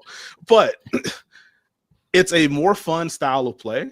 And so at the very least, like the seeds are planted for what you want to do. Now there's work to be done from there. Like Patrick Williams has made me incredibly sad this year, and we don't have to hang there too long. So like obviously you were looking for more pieces to fit around this, but I think you now have a template of this is how we want to play. And if Josh is going to be this, if Kobe White is going to drop 30 whenever he wants to, you can kind of round things out around those two. Or at the very least, it's easier to see how you can round things out around those two. So do you think that the Bulls are going to win tonight? Okay, so full disclosure, I'm a Heat fan. Like, kind of hope so. Okay. Like, I don't want to. Hey man, let's just get this season over with. It's kind of where I'm at. Like, the Heat have some complicated pick stuff that they want to convey that limits some of the other picks they can send. All this good stuff. I'm not going to bore you with all those details, but like, kind of like the Bulls should. I think the Heat, they've been a top 10 defense all year long, but it feels historically at this point, they don't generally deal well with fast athletic teams. Like even going back to the Big Three era, obviously the peak athleticism with Dwayne Wade when he was healthy, LeBron James, etc., they can get up there. But like up and down the roster, they never have really had a roster chock full of athletes. Like that's just kind of been like a mainstay for expulsion teams. And so like this Bulls team, the Heat don't match up very well with Chicago. And so the Bulls should win. And like, I'm not going to be crying into a pillow if the Bulls win this game, frankly. I'm okay with the season ending in Miami, just going into their offseason to figure out what the heck they want to do around Tyler Hero and Bam Adebayo. Yeah, I actually predicted the Bulls. I think the Bulls are going to beat the Heat, and I think they're going to beat the Hawks because I think Kobe White's going to play Trae Young very well, especially after Trae had that game last night. That was a disappointing effort from Trae Young, at least for 2.5 quarters. He turned it up in the second half for sure. It took him a while to kind of find his bearings against that Orlando defense, which even with all the injuries, they were a top 5 defense this year. Like this is just kind of what they've been under Jamal Mosley. So not a surprise that he struggled to find openings. I was kind of surprised by some of the tentativeness that we saw from Trae against switches early in that game. And defensively, the Hawks really tried to load up against Paolo, and it felt like in that first half in particular, Orlando just cut after cut after cut after relocation after cut. And it's just like, dude, now you're down 20 in the first half. Like somebody has to keep an eye on where their man is. Like it can't be that. But I expect Trae to be better on Friday. Will that lead to a Hawks win? We'll have to see. But I do expect a better Trae, especially with how it ended. The antics with the ref was kind of funny to me, but you know. So SP3 is feeling very confident about the Lakers, as he should, because they were gifted. I'm also pessimistic. I'm just not as pessimistic as you. I know that we don't have any big men. I'm not too confident in our defense, but I am more of an optimistic Laker fan. I do my sermons here on the show sometimes when we get victories, Nekias. So I want to ask you the opposite of what Jeremy asked. Why should I be confident that the Lakers are going to make it to the conference finals this year? Because the league is going to gift them everything like they did with Luka. That's why. Oh, boy. I will say, what a wild trade to wake up to. Oh. And like, 1, why do you do that? 2, why do you do it like that? And 3, as evidenced by this select media meeting that the Mavs had yesterday, they are doing everything within their power to twist their own knife. I don't understand. I feel really bad for Mavericks fans. They didn't ask for any of this. Like, it's going to be hard enough to move on. And it just feels like every other business day, it is something being leaked or something being said. And hey, so we had Luka's jersey in this casing. We're actually just going to remove that and act like he never played for us. I'm just like, what are you doing? But anyway, back to the Lakers. You should be optimistic about the Los Angeles Lakers, all bits aside, because in a playoff setting, you have 2 like the 6 biggest mismatch causing players in the league on the same team. There isn't a coverage that you can play comfortably against Luka Doncic. there isn't a coverage that you could comfortably play against LeBron James. And when they're on the floor together, you're even more in peril on what you want to do. Like, do we really want to put 2 on the ball against Luka and risk all of the short roll reads that opens up? And also, well, here's LeBron James, who has just shot threes well this year. We can stash him in the weak side corner. He can knock down shots. Or if you're trying to rotate out to him, now it's LeBron James attacking a closeout, which even at this stage of his career, you're not trying to deal with those body blows from LeBron as a driver. And he's also one of, conservatively, the 10 best passers we've ever seen. So he can then further keep your defense in rotation. So the fact that you just have 2 of those guys that can kind of be top 5, top 10 offenses onto themselves on the court at the same time, which naturally also gives you the ability to stagger those 2. And now Luka just can run more of the show. LeBron can run more of the show. And you still have that element of what do we do with this guy? And then you add on Austin Reeves, who's been one of the most efficient scorers in basketball for like 3 months now, a positive playmaker on top of that. There aren't many teams. There are maybe 2 teams in the conference that have the theoretical personnel to deal with the Lakers trio before even getting into if they're actually like better than those guys or not. And most of those guys naturally are not. Like Lou Dort has had positive reps against Luka Doncic. No one's taking Lou Dort over Luka, if we're thinking about it in that kind of way. So this is where like Houston really intrigued me. I don't think with the bracket like they can get to that matchup at this point, unless it is a conference finals matchup, which would probably signify something else wild has happened if that ends up being the matchup. Houston could play the Lakers. Yeah, Houston would play us in the second round if they beat the Warriors. Warriors. Okay, I'm trying. Oh no, because 4-5 is Denver. Never mind. Okay, I'm mixing up the LA teams, who's in that 4-5 bracket. So then in that case, second round, that Houston LA would be interesting, assuming both of those teams get there, because Houston just they are the team that has the defense personnel in theory to do it. But then at that point, it's like, okay, do you score against this Lakers team enough to make this work? So the Lakers have the bracket, and they have those 2 big forwards that not a lot of teams can physically match up with. I think that's where your Lakers optimism rises. Like, I'm with you. Like, the big man depth does give me some concern. Some of the role players that they need to knock down shots, Gabe Vincent, Rui Hachimura, it can go either way with those guys. And as pesky as Gabe Vincent is at the point of attack, he does give other teams a small guard to put in action into attack. So like there are things that teams can poke at against the Lakers, which is where Wolves Lakers is really interesting to me. And I'm still trying to parse through it. Steve and I are going to record our mega playoff preview tomorrow. I'm really excited to dig into the weeds on that with him. But I'm really intrigued because I think the cross matching in that series can be really fun. I'm curious to see what Minnesota's starting or closing lineup is going to be in this matchup because of the problems that the Lakers can pose. This feels like a big Rudy Gobert series, and I know how the internet talks about Rudy, but he is someone that can flip this series on its head one way or the other. So like which way it lands is going to be interesting to me. Like the Lakers could make the conference finals or get to the finals. The Lakers could lose to this Wolves team, and I wouldn't be super surprised because of the matchup problems that Minnesota can pose. So, but pro optimism, you have LeBron and Luka, and they just put an immense amount of strain on defenses. Yeah, that's what gives me any type of confidence that we have 2 supercomputers on the court at the same time. And I like Vando and DFS on the defensive end. As far as the defense, I wanted to ask you as well, how do you think the Lakers should basically do the defensive matchups against Anthony Edwards, who's one of my favorite players in the entire league? Yeah, so I guess this goes back into like kind of the general starting / closing lineup question that I have with both of these teams. Because like there's a world where the Lakers say, actually, we don't want to start Jackson Hayes.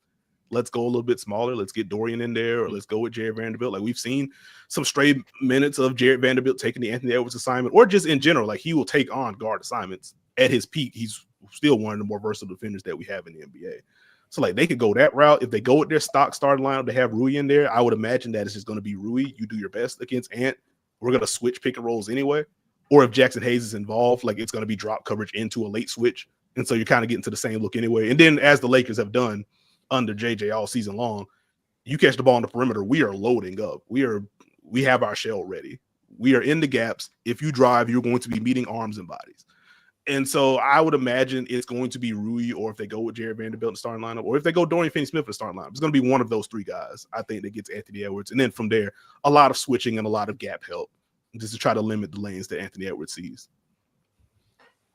I'm under the belief that people are underselling Minnesota in this series. And maybe it's because the narrative is Lakers, Lakers, Lakers. And I'm sure you saw everybody from ESPN picked the Lakers. No one picked Minnesota. Like, I think Minnesota has some advantages in this series, and whether or not they can take advantage of those advantages is going to be a different story. And I'm with you on Gobert of he could really decide things, because I know people like to talk about the Lakers defense, like, oh, they limited Anthony Davis, they limited Nikola Jokic. Like, how's Rudy Gobert going to be there? Like, they're not going to try to post up Gobert on every single play. It's going to be a much different offense that potentially could run through. I don't think they're actually going to run their offense through, but Gobert's going to get his buckets a different way than the Nuggets utilize Jokic and the Mavericks utilize Anthony Davis. One series I'm very interested in, though, is the Clippers and the Nuggets, because this feels like it could go either way. I feel like it's already going 7. I slightly favor the Nuggets, but I'm not super confident on this one. Where are you at on this? I'm also trying to sort through my thoughts on this, because like there's a general, if you have the best player in the series, like you should have an edge if the teams are close. The Clippers have just been so much better than the Nuggets for an extended stretch of time, and they're healthy. It wouldn't feel right picking against the Clippers either. Like, I think in Zubats, who you've seen some of the late defensive player of the year chatter, I don't think he's going to win it, but I do think it kind of speaks to how good he's been and how valuable he's been in his minutes defensively. Like, he has the size and the strength to deal with Jokic. Jokic wins against everyone. That's why he's the best player in the league. But like, at the very least, I don't think the Clippers have to commit to doubling Jokic at a high rate. And if they don't, I do wonder what that does for the rest of their offense, considering the defensive personnel that the Clippers can toss out there. On the other end, like, the thing that kind of kept me from going all in on the Clippers earlier this year was, one, okay, is Kawhi going to be there? General health stuff, of course. But two, they were good, but it was mostly led by their defense, and the half-court offense was lagging behind. And this is with James Harden doing hero work while Kawhi was out and stuff like that. The Clippers have just been a top 5, top 6 half-court offense for like 2.5 months now. And so if you're telling me that James Harden is going to play at a high level, get to the floater, play make, pick and rolls with Zubats, can get to the sidestep threes, can still get to the line. If Kawhi is going to be a Terminator, Norm Powell's going to flow off ball, attack closeouts or knock down threes. And then Zubats, who has been quietly one of the most efficient post scorers in basketball this year and has been doubled on a high percentage of his post touches. Like, the Clippers have a lot of avenues to kind of dice up Denver. And ultimately, this may wind down to like 5 through 7 or 5 through 8 in the rotation for both of these teams. Because I think on the high end, that Clippers second unit, when you go to Ben Simmons at the 5, you have Nicholas Batum out there, you bring in Derrick Jones Jr., you have Bogdanovich, you have scores, you have athleticism, you have defense, you have transition attack. On the low end, if Ben Simmons isn't looking at the basket, if Bogdan isn't knocking down shots, it can kind of get perilous. And like Denver's second unit has been a question mark for most of the year. They have some pretty high variance guys. Like, there is a world in which Jalen Pickett has himself a series. Steady ball handler, pesky defensively. He knocks down enough shots to make that matter. There's a world. We get Julian Strawther dusted off, or insert wing here that knocks down shots. Peyton Watson blocks a bunch of shots, takes on tough, holds his own against Kawhi in some of the matchups that he has. Jump starts some transition attacks for Denver, opens up the cutting, playing off of you. Like, that's probably where my eyes go the most, honestly. I want to see what the non-stars do in this series. Because I think, to your point, Jeremy, like, I think this does go 7. Just off the top of my head. Like, I may change my mind by the time we record the pod tomorrow. But like, early thoughts is this probably goes 7. I think rotation spots like 5 through 8 will decide this series. So what you're saying is this is a Russell Westbrook series, and he is going to be Russell Westbrook one way or another. Well, Russell Westbrook conversations are kind of testy around these parts, man. Russ plus Jokic has been good this year. And I think on the balance of the year, Russell Westbrook has been very good for Denver. It is just when it goes haywire for him, it really goes haywire for him. And as we saw literally last season, he was incredibly good for the Los Angeles Clippers last season. And we get to the postseason, and if you have some spare time, you look up what Russell Westbrook shot in the playoffs last year. I'm not even going to say it on the stream. And so it's just, to your point, like, it can very much be a high variance deal for Russ as well. And if he brings it, takes on tough defensive assignments, jump starts transition, he's going to hit Jokic. He's been used as a screener more this year than he has in previous seasons. Like, there's utility for him. He's obviously been here before, which kind of makes the loud moments feel worse considering he's been there, but neither here nor there. Russ can absolutely swing this thing. Like, a good Russ series wouldn't surprise me, nor would a destructive Russ series surprise me. So I guess we'll just have to see on that front. It's a catch-22 with Russell Westbrook. You're talking to a Lakers and a Thunder fan, so we know the catch-22. You know firsthand. Russell Westbrook. I wanted to ask you, speaking of Denver, what was your reaction to the Michael Malone firing and doing it so close to the postseason? Do you think it's going to have an effect on how the Nuggets' rotational and coaching is going to be in this series? Initial thought was absolute nonsense. Similar to my thoughts to the Memphis situation, to where, am I surprised that they parted ways with this coach that's been there for a while? No. Especially, like, I follow a bunch of Memphis media, etc. Like, I have been higher on the Taylor Jenkins experience in Memphis than a lot of them have been. And they have been proven right on that front. And so with Denver, knowing what kind of turmoil that Coach Michael Malone and Calvin Booth kind of sorting through, I still think back to the Calvin Booth interview or article that he did with Kevin O'Connor, and he's talking about his team building philosophies and things, and some of the things he was saying, like the decision to let KCP go, like, yeah, we think Christian Brown's going to be better, yada yada. He ended up being right on that one, but some of the other things I was like, ooh, I understand the logic of we have to extend the window, we got to go younger. I don't know if this really vibes with what Coach Michael Malone wants to do and how he generally goes about his business. There's going to be a clash here. I didn't anticipate it coming to a head to this degree, this quickly, like 2 years after they've won a title. And making this move, I don't love making this move this close to the postseason, even with a really strong assistant staff that Denver has. I don't love that. Adelman's good, though, from all accounts. And the Nuggets have they've won games under him so far. They look motivated. Jokic's like, hey, the beast, that's the whole beast quote. It's like, oh, we don't really hear Jokic talk like that to begin with. If he's talking with a little bit of spice, I don't know if I want to bet against that guy coming off of what has been like the best offensive season of all time. Yeah. But no, I don't love that. And then you get rid of both. And for me, it's just like, why wouldn't you just do that after the postseason? But also, if you feel like the locker room's been lost, like, why would not do it? So, like, I get it, but I just don't like it. Where are you at on the East? And is anything preventing a Celtics and Cavaliers conference finals? In a literal sense, the Indiana Pacers, who I think just continue to be underrated in the midst of the Eastern Conference. Like, I think when people think of the Pacers, they think naturally Tyrese Halliburton, up tempo, we're playing fast, jump passes, etc. The Pacers have just been a top 10 defense in the calendar year 2025, and even extending beyond that. Like, I don't think enough people recognize, one, that the Pacers are playing still at a high pace, but they're playing a lot slower than they did last year. And they've just been a good borderline elite defense for a while now. And so when you add in the ball pressure they can throw in, different guys they can toss it. Andrew Nembhard can defend a little bit of everyone. Aaron Nesmith's going to be annoying. Pascal Siakam's been used as a roamer. We know Miles Turner can block shots. And then you get into the offense where Tyrese Halliburton, ultimate caretaker, elite pull-up shooter. Pascal Siakam can score on just about anyone. He's been one of the most efficient post and isolation scorers in the NBA this season. Like, I wish Damian Lillard was healthy for Milwaukee, because I think that would just be a really fun series, and it still should be, because Giannis is, as much as I compliment Indiana's defense, Giannis should just rip it to shreds. Like, that's just kind of what he's done the last 2-3 years. But, like, I don't know if they have enough outside of him to beat Indiana. And then when we get into round 2, like, Indiana, Cleveland is fascinating to me. Like, I think early thoughts, like, I would probably still pick Cleveland in this series, but, like, wouldn't surprise me at all if Indiana beats Cleveland. And in the event that happens, I hope it is more, man, we should give more respect to the Pacers instead of the inevitable, well, Cleveland's a regular season.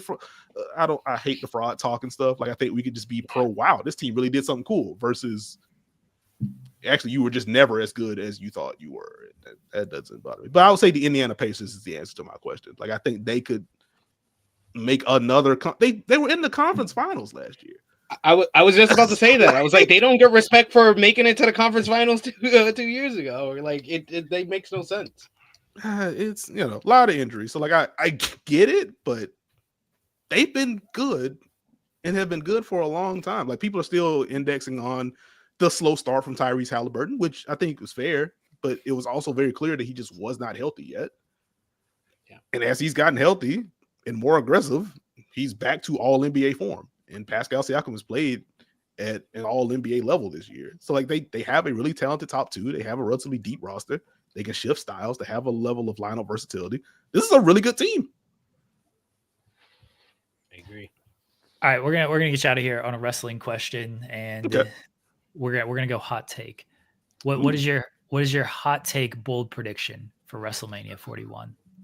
Hot take bold prediction for this WrestleMania. Ooh.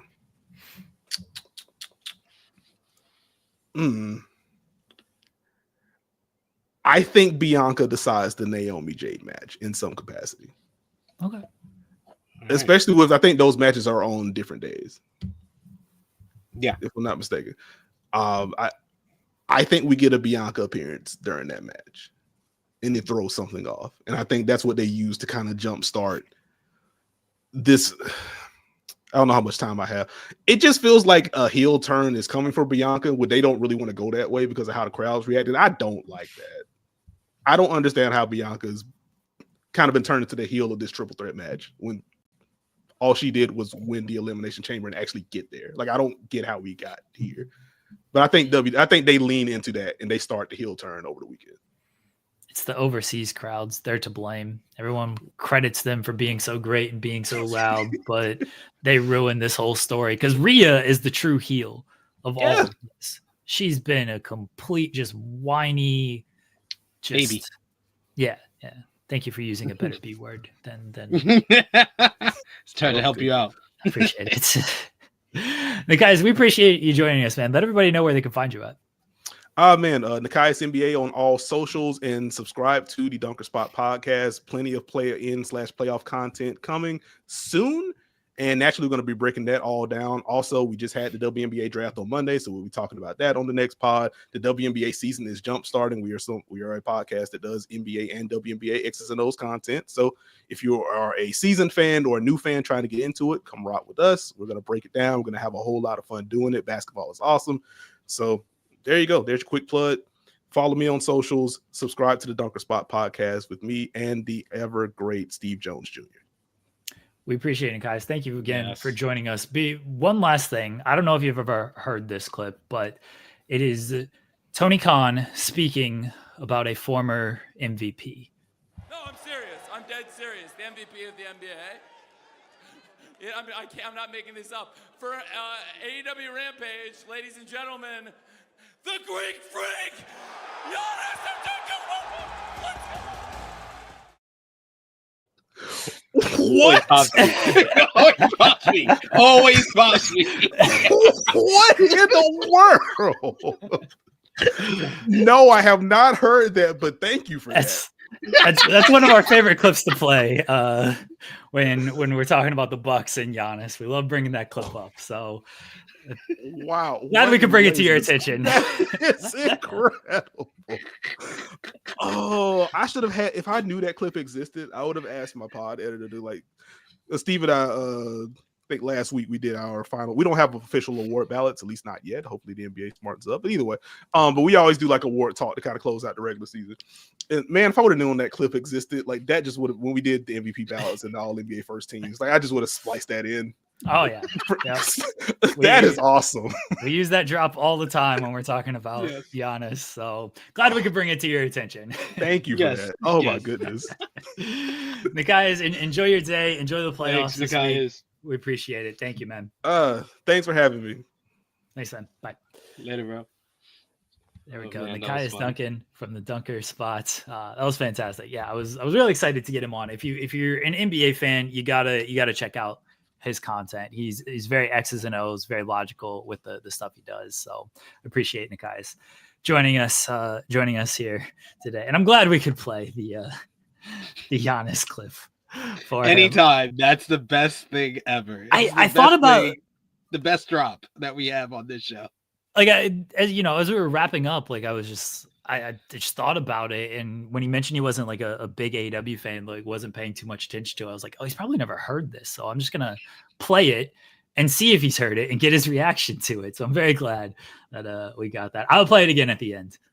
I'll play it again at the end. We'll end with the Greek freak, Giannis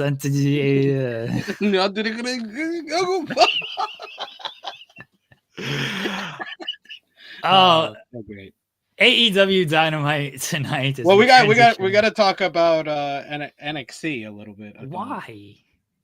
Because we talked about Thea Hale. Nothing else mattered on this show. Well, we got a new number one contender in Ethan Page. He's going to be facing Ricky Saints for the NXT North American Championship. Really good matchup. That 4-way with Alexis King, Eddie Thorpe, and Wesley. And you also got my boys, honk, Hank and Tank, number one contenders. I knew they could do it. Bump all that Thea Hale stuff. Bump all that Ethan Page stuff. Hank and Tank, baby. The best tag team in WWE today. Move on over, Faxium. Your reign is over. Your reign of terror is over. Hank and Tank, baby. In a long line of overweight shirt-wearing tag teams like the Public Enemy, Heavy Machinery, Hank and Tank, baby. Honk. Let's go. Wire to wire. Thea Hale. That's all that matters. I do love that they did to wire. Yeah, I do love that they did back-to-back wire-to-wire tag team gauntlet. I know. Whereas it's like, really? I just saw this on Friday. I did too. I said that to myself. I was like, didn't we just see a team go wire to wire in gauntlet match? Oh yeah, that was SmackDown. I tried to forget that, but that was SmackDown. But yes, they Shawn Michaels stealing the notes from Triple H. We also had a parking lot brawl between the D'Angelo family and Dark State. Tony D'Angelo making the save, even though Tony D'Angelo is a snitch. He said he called the cops. He called the cops. He out here hitting people with tire irons, and he calling the cops. I mean, we serious out here in these streets? We serious out here? This supposed to be this supposed to be the boss out here? He out here snitching to the cops? But these are our people. Yeah, they white. I understand. Anyway, yeah, you had that on the show. And yeah, Roxanne Perez has been relegated to the she went from people trying to politic their way into Roxanne being on the WrestleMania card in a non-title match against Bayley to being on the countdown to Stand and Deliver. I don't get it at all. They might win, and they might win the tag team titles, honestly. I don't see it, because I think Liv and Raquel, spoiler alert for our predictions on Friday, I think Liv and Raquel are retaining at WrestleMania, so you would think that they would have a babyface team win this 4-way matchup. They might go Lyra and Bayley, and then Roxanne and Cora. Beat them for the titles, maybe? Yeah. That's your way of doing Bayley and guys, we did Bayley and Roxanne in Las Vegas. We y'all wanted it. We did it in Las Vegas. Exactly. Roxanne has history with both women too, so makes sense. Exactly. Anything else from NXT that you demand that we hit on, even though nothing else matters? I am an NXT advocate. I stand with NXT, the best WWE brand show. Not weekly show, because you all know that's LFG. That's LFG. LFG is the best. But NXT was much better than Monday Night Raw this week. I will give it that. And Javon Evans, oh my God, he is the most hood I can't say it on this show, expert deleted, that I've heard on the mic in quite some time. Yo, he has no, I don't think he knows what he's gonna say when he grabs the mic. I don't know. He's like, man, Trick, you out here like this, but man, you move aside. I want to talk about Obafemi right now. I was like, yo, why do I feel like I'm back in the Bronx?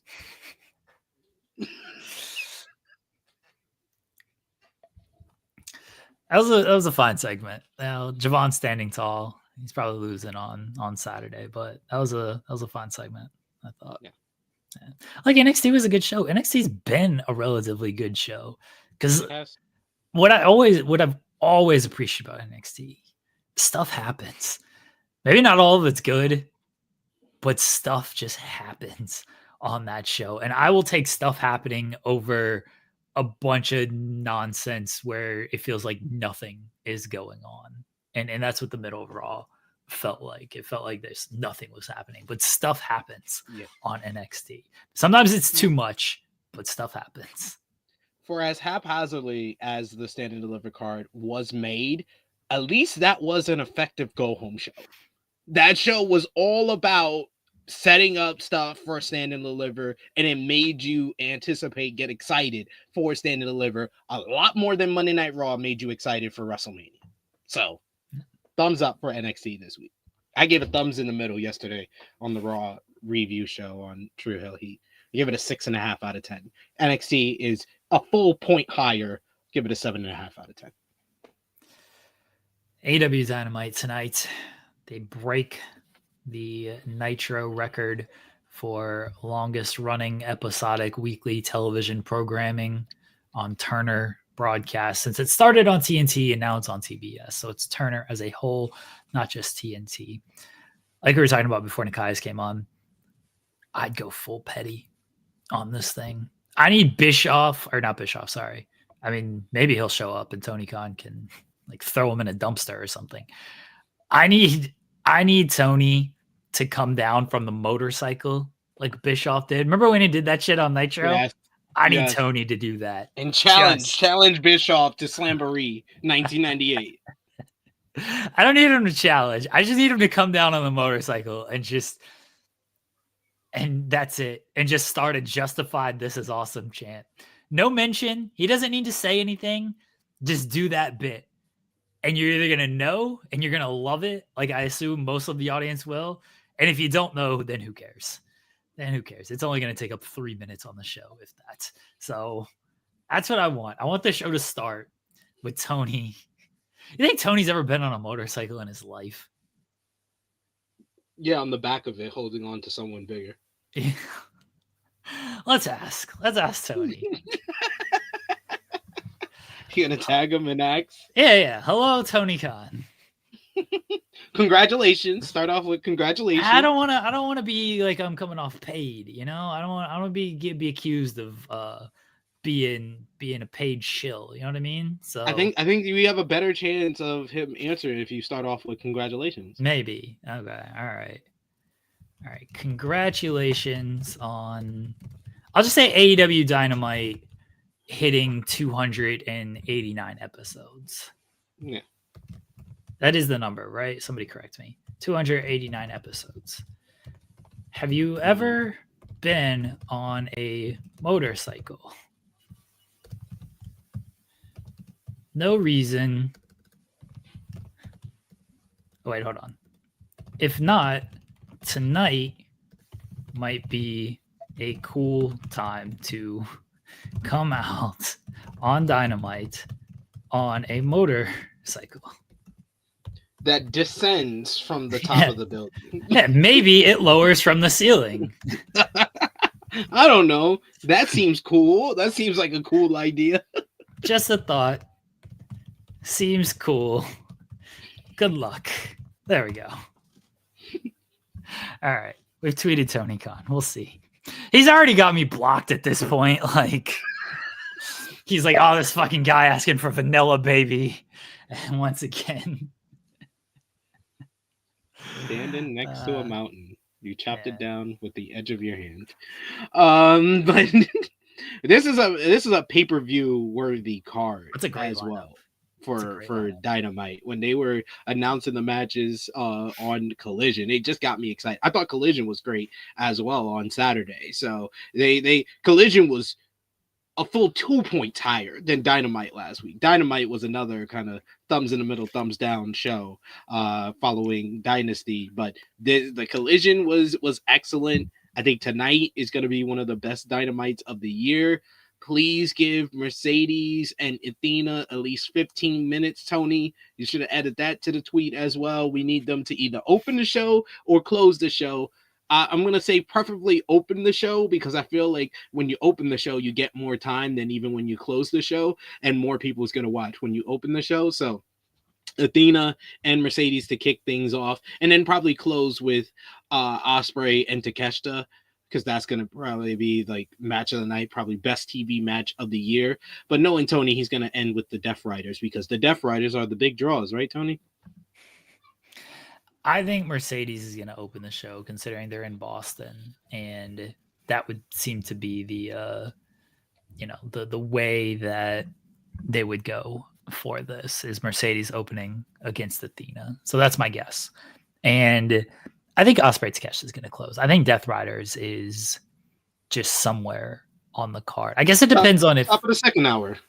I don't know. Hangman and Wildcard might be top of the second hour. Like that's a I would think they spot. would do that in the first hour. Okay. All right. It depends if they're going to do a title change with Death Riders, because that's the question, is are they going to lose the trios titles? What do you think? Do you think they're losing them to the Ops? I want them to. I'm gonna hope for that. That's what I'm praying for, is that we can move past this whole Death Riders reign of terror with them holding 2 titles hostage. And if it is Death Riders versus the Ops in the main event, then I'm more confident that the Ops are gonna be the new champions, because there's no reason to put that in the main event spot unless they are winning the championships. Unless you are just that dumb and you think Death Riders win again is a great way to end this big episode of Dynamite, coming off the heels of, a Collision that was up in the ratings. Last week's Dynamite was up from the previous week. I would hope that tonight is up from last week, or at least on the same path of 650,000 on TBS. So I think there's going to be more people that watch this episode because of the hype, because of Mercedes versus Athena, because of Ospreay versus Takeshita. Those are the 2 big draws for tonight's show. I'm interested in the wild card, because I've been hearing more different names, and before this tournament started, I was very confident that whoever is the wild card would lose to Hangman Adam Page. But as this storyline is kind of setting its course with what we all feel like is going to be Hangman and Swerve coming together, I can see a world where Hangman is eliminated by the wild card tonight. And if that is the case, then the wild card should probably be Josh Alexander, because Josh Alexander coming into AEW, beating a former AEW world champion, preferably beating Kyle Fletcher to set up Ospreay and Josh Alexander at Double or Nothing. Sign me up for that. I think that's a great way to introduce someone new, to have them go all the way to the finals of the Owen Hart Cup. But if it is what we thought it was going to be from the start of this tournament, of Hangman versus Will Ospreay, then it's more different. I think we can have different options there, like your Jack Perry's, your Jeff Jarrett's. There's a whole bunch of different names that have been thrown out there to be this wild card for tonight. But that's another interesting hook on this show. I mean, like the match that I'm least interested in on this card, I think is still going to be a nice hoss fight with Gates of Agony versus the Hurt Syndicate. And I think we're going to get further development with the MJF story, which is arguably one of the better stories going on in AEW right now. So they got my interest and my intrigue in all the matches on tonight's show. So I'm really looking forward to Dynamite tonight.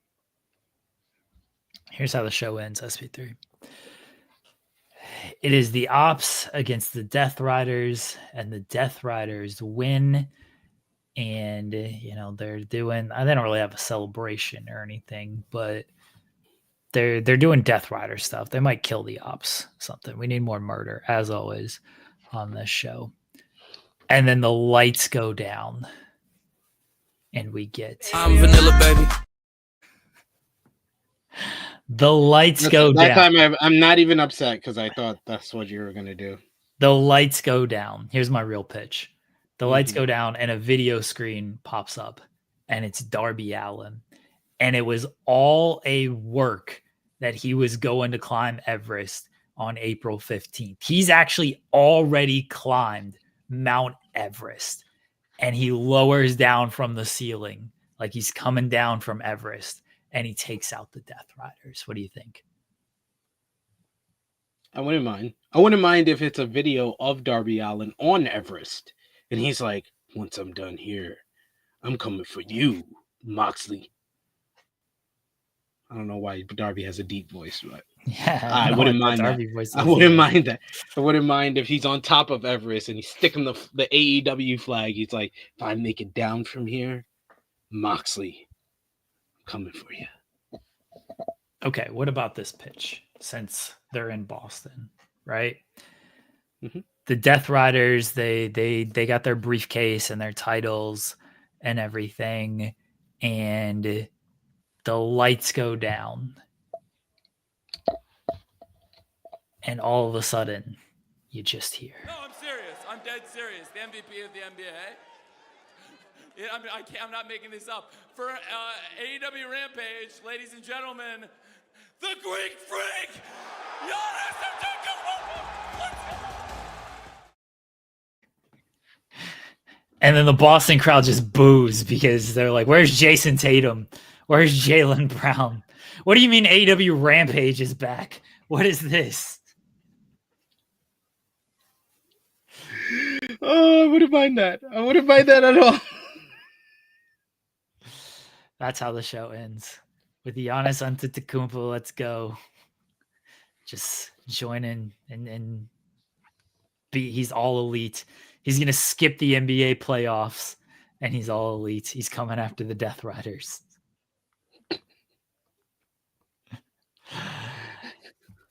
AEW Dynamite tonight, folks. It's looking to be a very good show. Again, I hope they go petty on this stuff. Just go for it. Just go for it. Oh, could you imagine if Eric Bischoff was the higher power behind the Death Riders? Oh man, that would be something. That would be something. I mean, Eric Bischoff or Shane McMahon. Shane McMahon. If it's Shane is- McMahon, I'll legitimately like pop and go crazy for it. If it's Bischoff, I'll just feel like that's the worst like work in the world. Is that wait? That's your big thing. After all of this, it was all Let's it work was with all Eric Bischoff.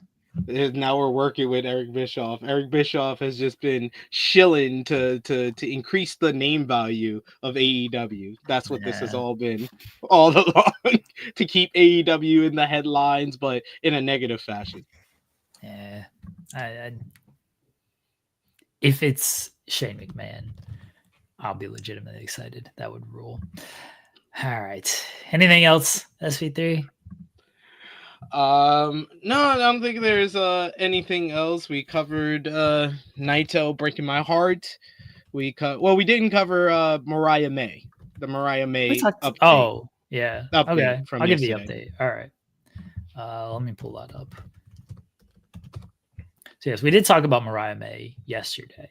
So it's not like it's gone completely uncovered here. Yeah. But there was an update that Sean gave on Select yesterday, and it says, I don't know why my computer keeps doing this. It says Fightful Select had recently reported that May is in her contract year and expected to get interest from virtually anywhere she could want to go.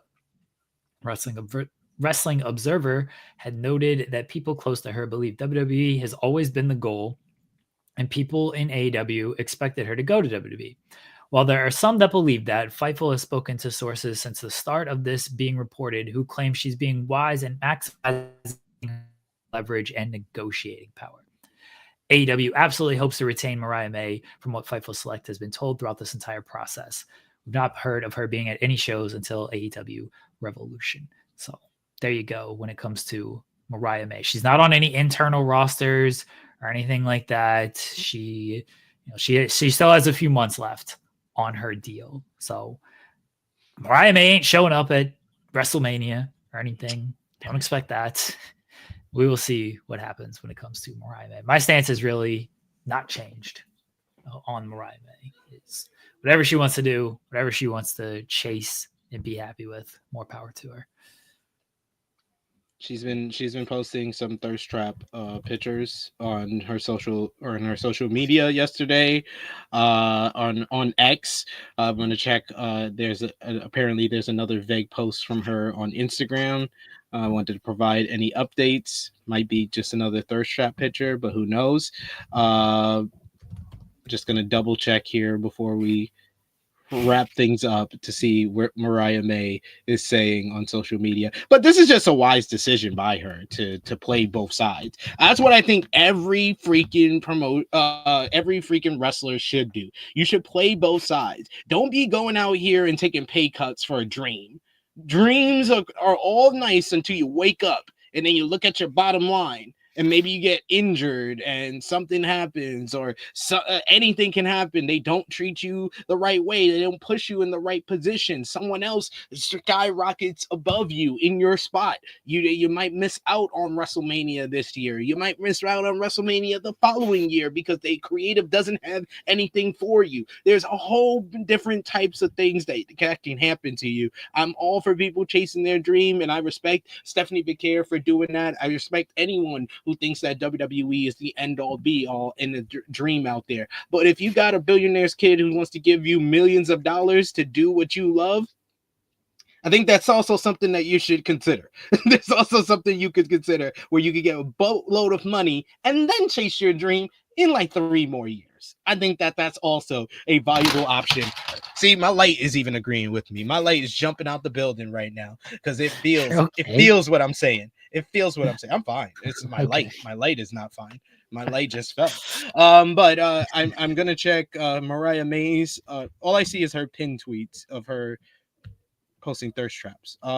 She posted that she is she reposted the Wrestling Classic that was talking about her, and yeah. No, nothing that let me see her story. Maybe it's her story. Okay, her story says, every time you level up, your old life will try to call you back. Don't answer. All right. So maybe that's another cryptic message. And then she also posted, letting people be wrong about you is so peaceful.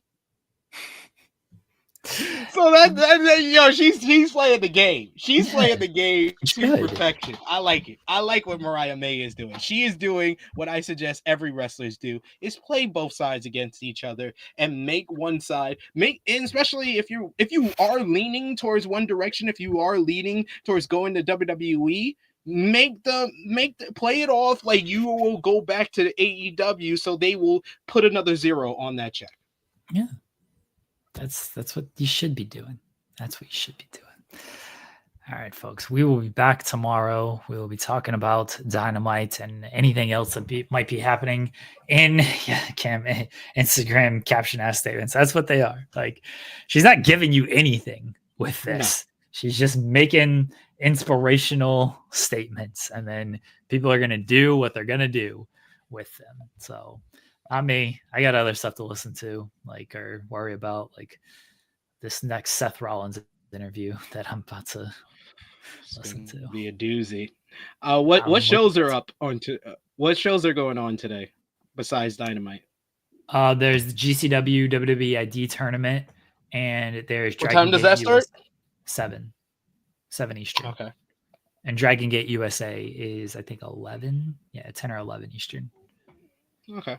So we got those on tap. They got Atticus Kogar, our boy here on In the Weeds. He's going to be trying to get into the tournament I thought he was your boy.